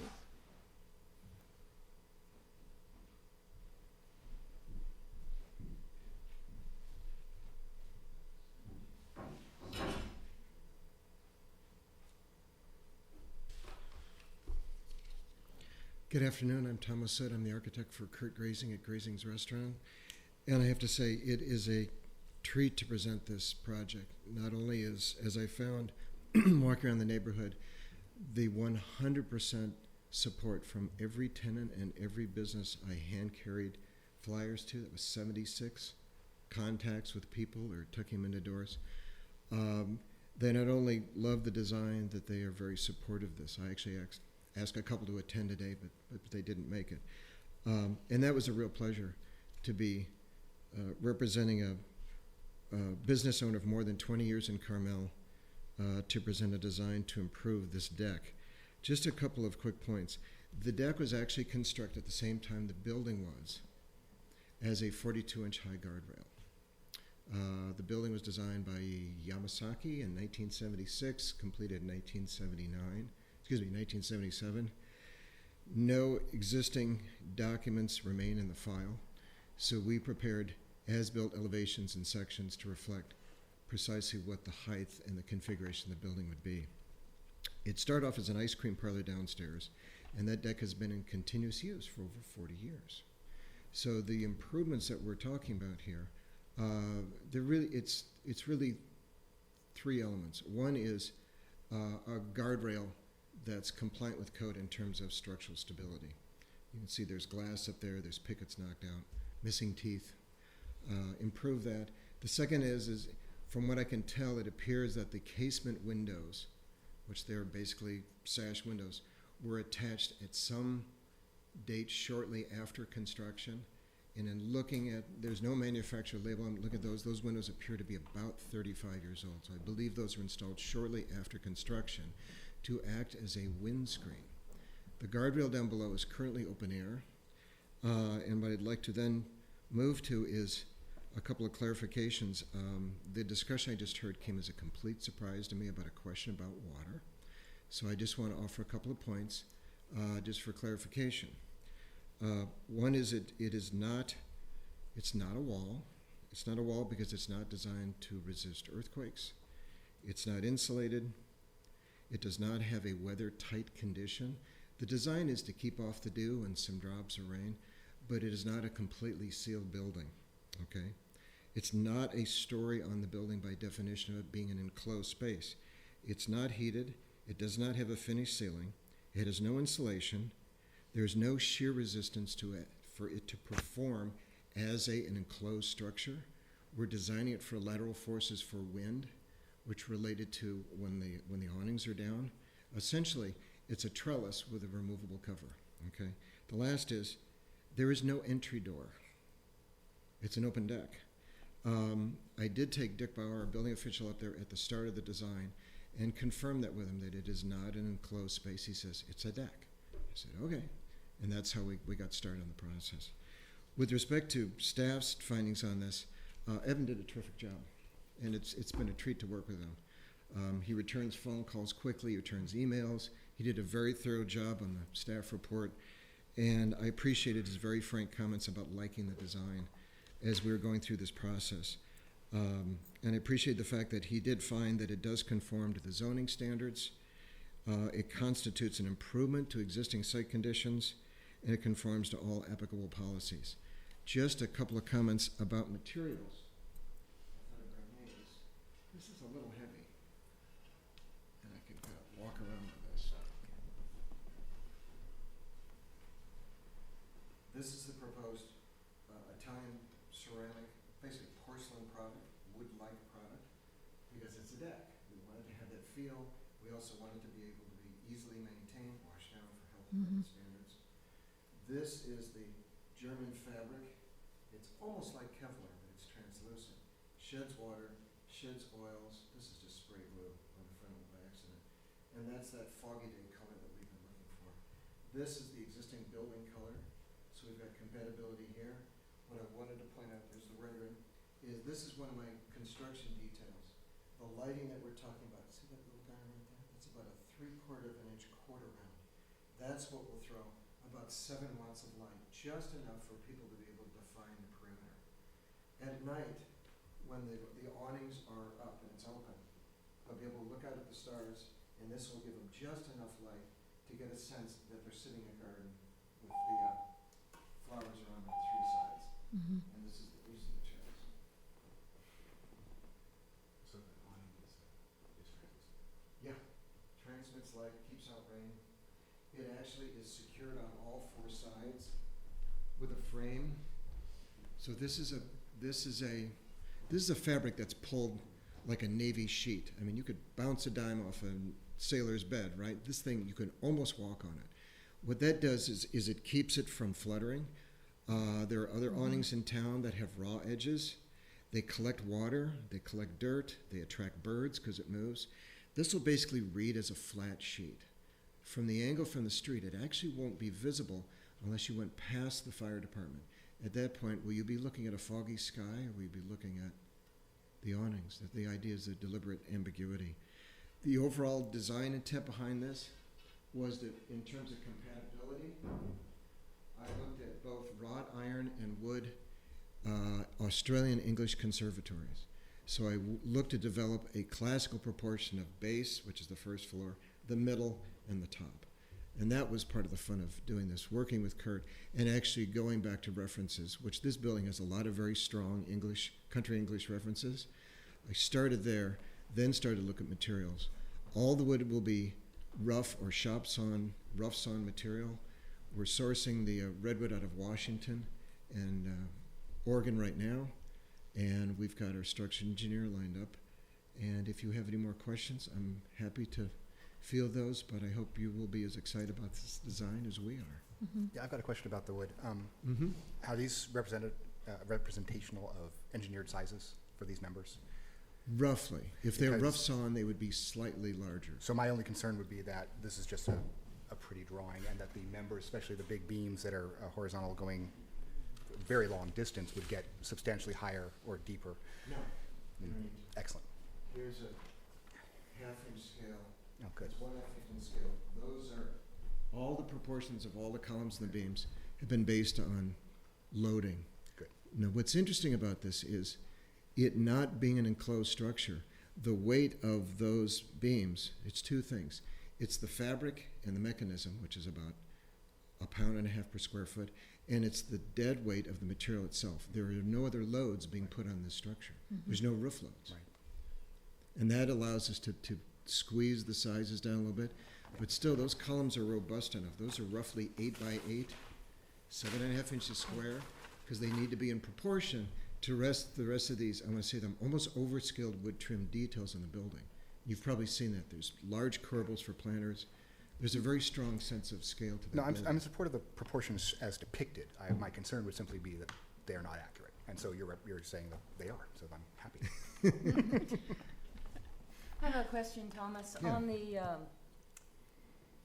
On the pickets, there's obscured glass behind the pickets or intertwined with the Behind, pickets? and Behind. here's the concern that has been raised by several people is, it's a modesty issue, that if we have tables near the edge, you can look up in between the pickets. So what I'm proposing there is, we actually think a piece of plexiglass will work better. But the idea is that it has an etched surface facing towards the outside. And in my sill detail I just passed around, basically they'd be removable panels so you could occasionally maintain them. From the outside, I want to let the light through so they still read as pickets, but at the same time just give enough obscurity that you don't have a clear shot up under tables and legs. Okay. And then on the folding glass panels that are above it, the end sections, they're fixed. There's 4 fixed end sections? They're all operable. They're all what? They're all operable. Operable. They all move. So that There's on. in A3-2, in the corners, it's between. Oh, yes. No, there is a Yeah. fixed piece on the corners. Yeah, there's That's on the correct. corners. And that's clear glass. Right. And then the clear glass that folds, do they Slides. fold into a track, or how do you keep them from banging with a heavy wind? We're looking at with Icon glass, basically it's a top-mounted suspension system. It's a little stainless steel flat angle. And they slide back and forth like biparting doors on closets. All right? So they don't swing this way. They merely slide back and forth. So they don't fold. No, they're pieces Okay. of glass. And I've got 5 on the west elevation, and 3 would go to one side and 2 would go to the other. And they actually slide, and they would stack up on the southwest and the northeast corner. So you've got a piece of clear glass with glass that would slide behind it. The idea, obviously, is I'm trying to keep that idea of those trellis members, and I've done probably 50 trellises, but to keep those timbers open. That's why there's a piece of fixed glass and not a solid wall, is to give that transparent quality. So in the wind, they would not be No, any they're gonna be movement or guided by noise or- tracks. Yeah. Then on the roof, you've got the mechanized panels. Are they watertight? Are they meant to be watertight? Yes. Yeah. Actually, what we're doing here is that you can imagine that some of the awnings in town, the ones that have just the hemmed edges, they flutter up and down and water drips in between. The system that we're using here by Renson is actually a very small box. It's about this big, and we're putting 2 boxes right together, and we're putting a piece of flashing over the top so that we don't have water going down in between. And those little boxes allow us to pull that sheet very flat so that if you've got winds, it doesn't flutter. Is it waterproof? I've got spaces in between the trellis members on the end. Rain can literally blow in through the top. The only place that I'm really trying to prevent rain from coming in laterally is up in the gable. So you've got a fixed I've got a piece in of the fixed apex? glass up at the top. But otherwise, when the trellis members come down, and that was that drawing that I just passed around, Here. there's a space in between all this. Air gets out. This is open in here. In other words, it's going to keep it a little warmer, but this is not a waterproof condition here. There's a space. This is a beam coming down. Here's the mechanical system. So air will be able to come around this way. But essentially, we're not really creating conditioned space. We're trying to contain heat and protect her from rainwater. That's good. Did that answer your question? Yes. Here, Thomas, I'll trade you. You can have that.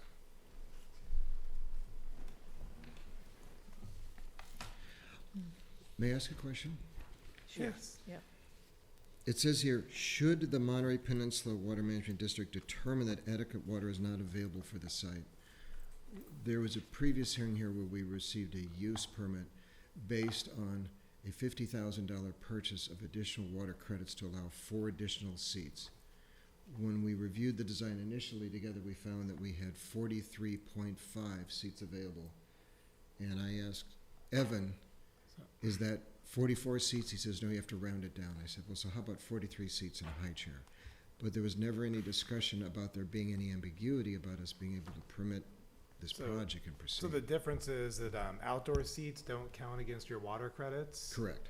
And if water management views this as being interior seats. with How could they this do that? Structure, they just notified us today, so. Really? It's, Okay. So it's not really, Does that constitute then every other place in town that has an awning with outdoor seating is now interior space? That would be a really unfortunate precedent for a lot of restaurant owners. so, not necessarily they've made a decision on it, just that they would like to review it. and So there is take the it into potential that they're consideration. going to decide, Yeah.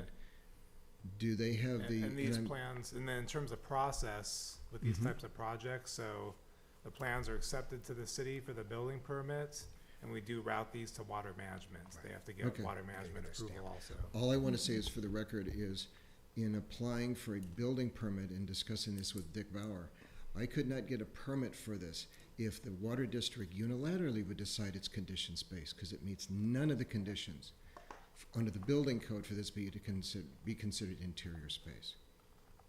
It's not possible. It's unheated, it's open air, there are no doors, there's no insulation, there's no permanent roof. It's an open structure. I'm a little curious as to how the water management district is viewing this as maybe different, that's all. You know, Thomas, I just want to repeat what Mark had said before we started Mhm. your presentation. We are just here to approve or disapprove the design or give Understood. input on it. Okay.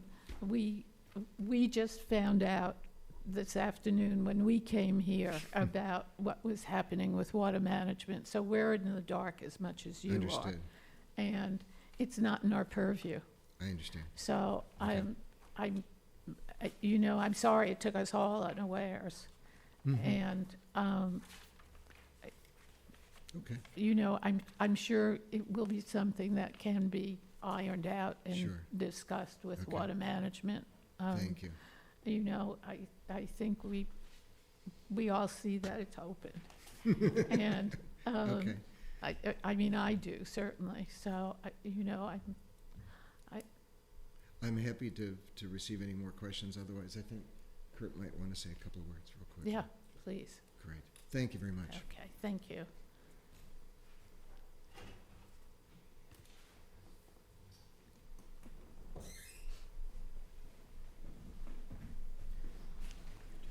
Hi there, everyone.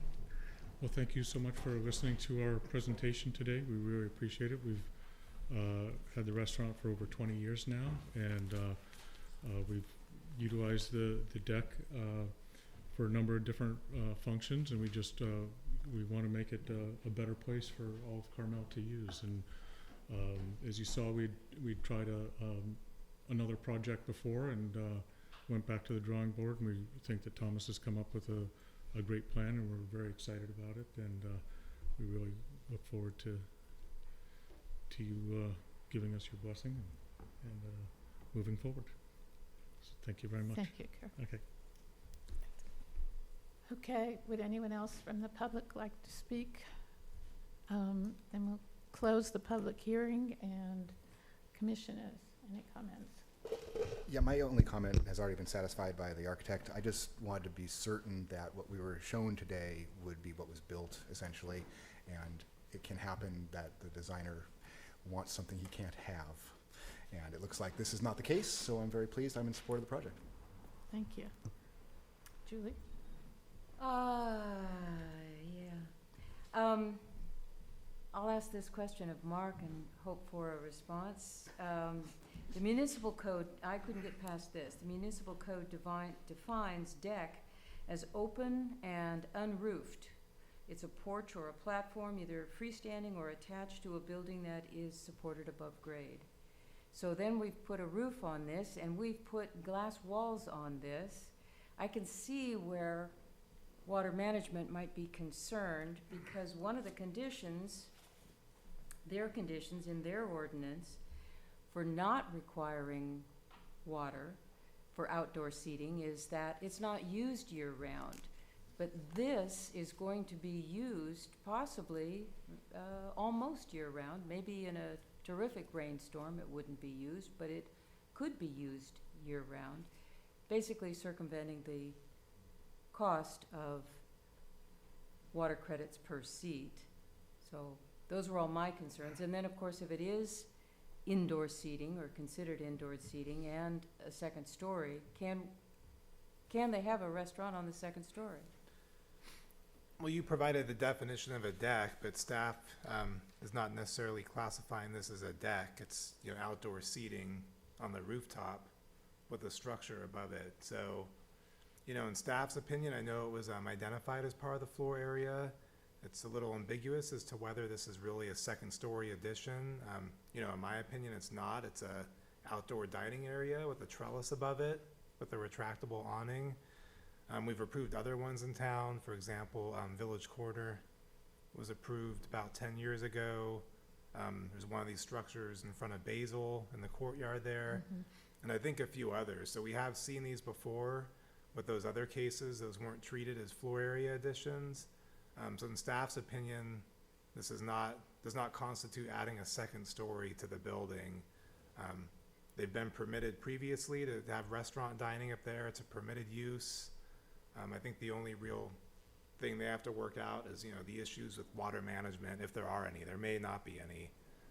And if water management says that we want to see some changes made, for example, you know, maybe they can't have the glass around the wall or something to that effect, we could always bring it back, and the planning commission could review those design revisions. My question is, if we have the support of the commission, is this something we could approve today, or does it have to be continued until we get input from water management?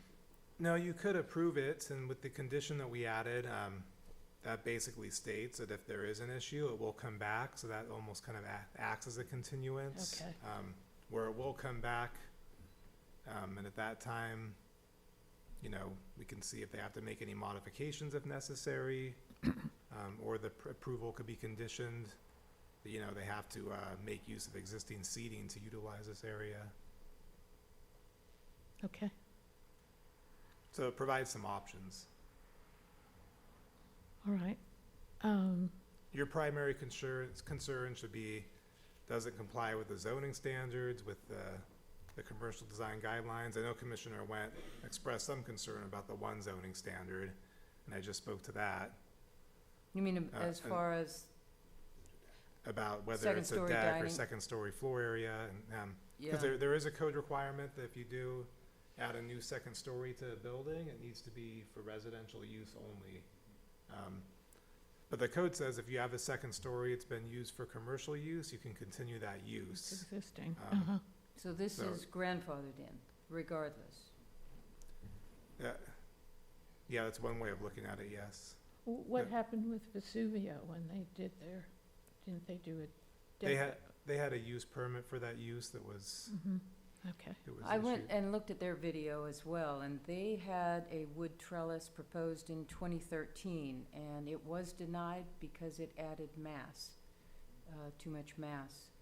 And I looked at Grazing's video from 2014, where they were denied because architecturally it wasn't suitable for Grazing's architecture, and it was more modular metal and Yeah, at that time, they proposed a tent structure, and the commission did not support that, neither did staff.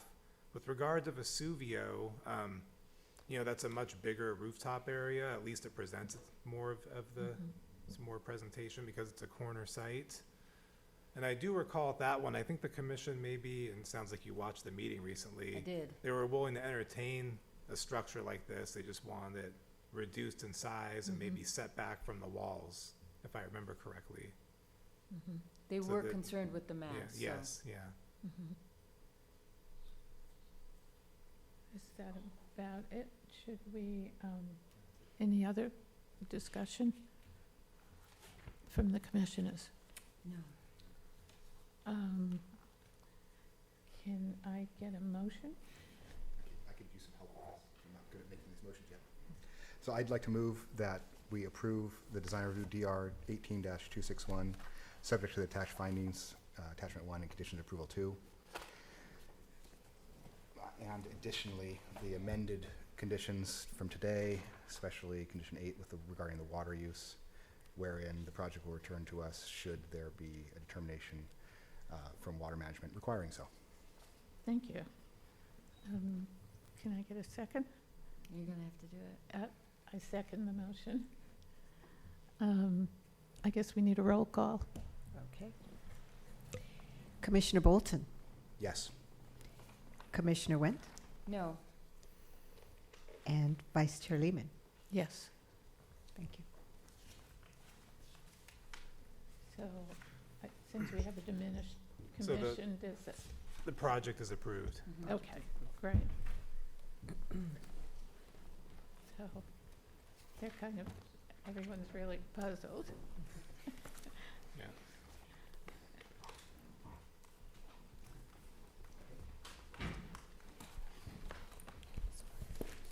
Well, they've been kind of left floating. Yeah. Yeah, not really.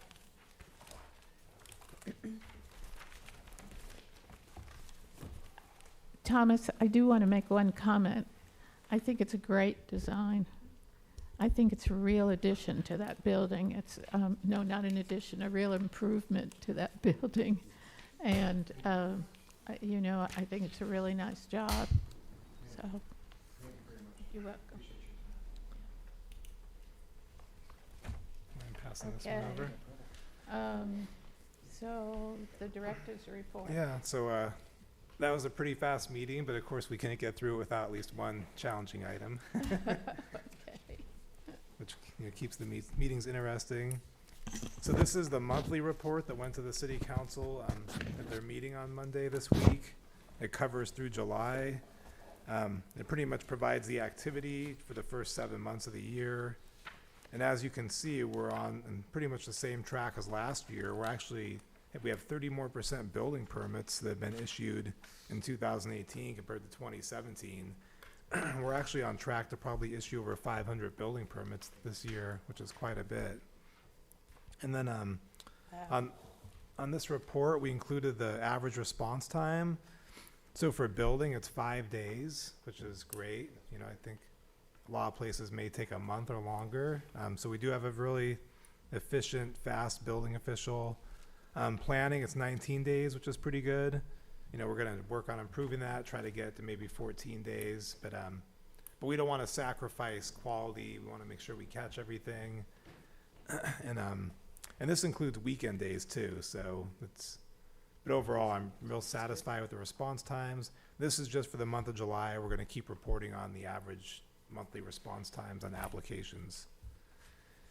And, you know, we're working on the zoning code update project. We had the 3 subcommittees met over the past several weeks. We have the residential subcommittee meeting and the 2 commercial subcommittees. I provided minutes to the commission for those meetings. So the next step is to work on some of the follow-up meetings with some of the experts and stakeholders that we had planned on doing. So my goal is to try to schedule that throughout October and maybe early November, and then try to have the workshops probably in December, and maybe be able to bring this back to the entire planning commission in January with some draft code amendments. So that's kind of my schedule for it. We won't be able to get to all of them, but I think some of the easier, more obvious ones we should be able to address by then. And who knows, maybe even in the spring, get some of these adopted. So that's the goal. I'm actually meeting with the Coastal Commission staff this Friday to discuss the zoning code update program, because they have to be on board with it. And so progress continues on that. And as you probably know, the beach fire pilot program was appealed to the Coastal Commission. The extension of that's going to be heard in October down in San Diego, so I have to fly down there for that meeting. So I'm also meeting with the Coastal Commission to discuss that. But from my perspective, the program's working out very well. We have very few fires on the beach now. We only have the 9 fire pits. And I've received emails from certain residents down there that I know some people still think that any smoke is too much smoke still. But I know a lot of people are happy with it. And we are collecting air quality data. We have 3 air monitors that have been installed. and those continue to show that there are no significant air quality issues. So, and actually, I can provide that data to the commission if you're interested. But and let's see. I think that pretty much summarizes the report. This council met this week. We didn't really have any planning items on there. Oh yeah, one more thing also. So we have a new code compliance officer starting on Monday. His name is Bo Grundy. Oh.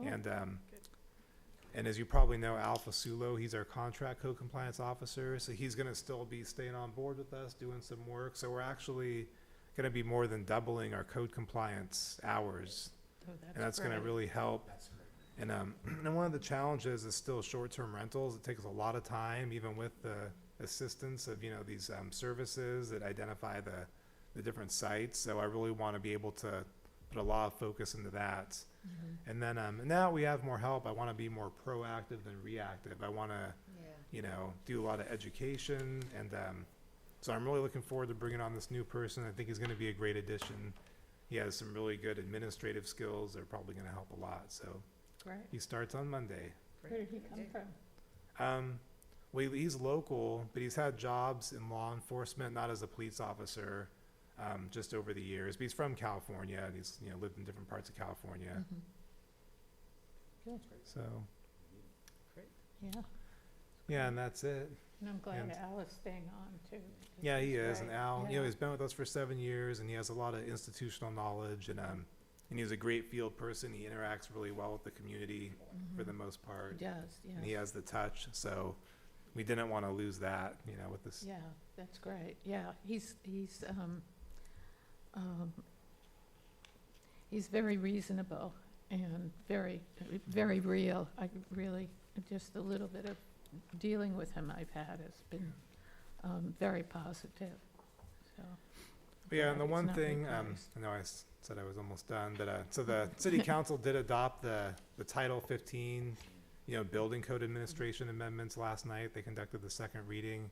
Just a few of the changes to that, for example, with these construction projects, we're not gonna allow encroachments in the right of way unless it's necessary. They have to demonstrate a need to, put their construction materials in the right of way or their construction fencing. We established clear standards for Class B noise, which is construction noise. Previously, it kind of indicated things that were not construction related, and that's what we were relying on, so we changed that.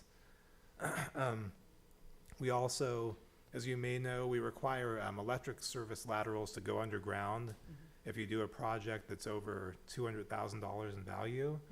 Well, sometimes that requirement's waived because there's, tree roots in the area and you can't go underground. So now we're gonna require the applicant to submit a bond to the city. So if that ever does become available, that option, it will pay for the undergrounding. So those are a few of the changes we made. And then we also provided a definition for short-term rentals in the commercial district. Maybe I spoke about this last time, at the last meeting, but, We didn't get a definition, I don't think, though. yeah, so, because the building code, it's a little unclear, and I'm sure probably a future building code is gonna address this, the 2019 building code, because it's so common. But it's a little ambiguous as to whether it's really classified as like a hotel-type occupancy or a permanent, residential occupancy. But you're allowed to, make local amendments to your code, have local regulations that address it. So we did identify it. What we've determined that, because they are allowed in the commercial district, if it's more than 1 unit that you're proposing to make a short-term rental, you have to meet the R1 occupancy, and R1 is what's required of hotels. And it's a lot more onerous. Like, for example, you may have to sprinkle the building, you have to make ADA upgrades. So there's quite a bit more. So the trigger for that is if you're doing more than 1 short-term rental unit.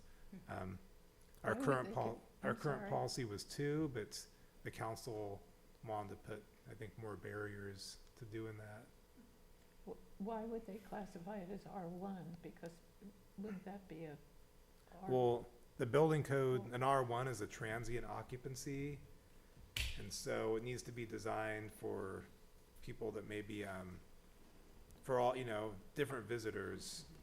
It's not a permanent residential situation. So you know, for example, you have to have fire exit signs in there because a person is not familiar with the place, say if they wake up in the middle of the night, they're not familiar with where the door is, the exit door. And it just triggers some different requirements, so. So in the central commercial, if you have one condominium or apartment, you can rent it out on a short-term basis. Well, technically, there are no limits, so You could rent it out by the night. any residential unit you can. Short-term, yeah. But if you have one, we apply the R2 classification, and that's less onerous than the R1. The R2 is for long-term residential. So if it's more than one unit, then we apply the R1. So they're not prohibited from doing it still, but the building code requirements get more onerous. So, yeah, so if you're interested, the staff report and the code amendments, they're posted online. Yeah. And Where online would we find that?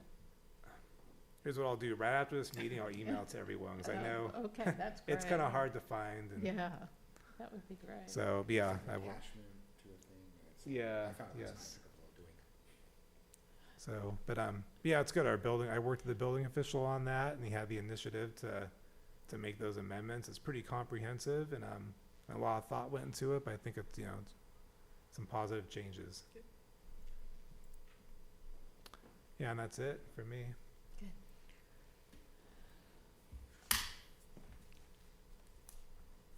That That's it. concludes our meeting. Yeah, it does. Unless any, are there no announcements? Okay. All right. Thank you. Thank you. I was guessing 6:30. Yeah, I Yeah, would too. really. I originally thought 6:45 when we walked in, but it was just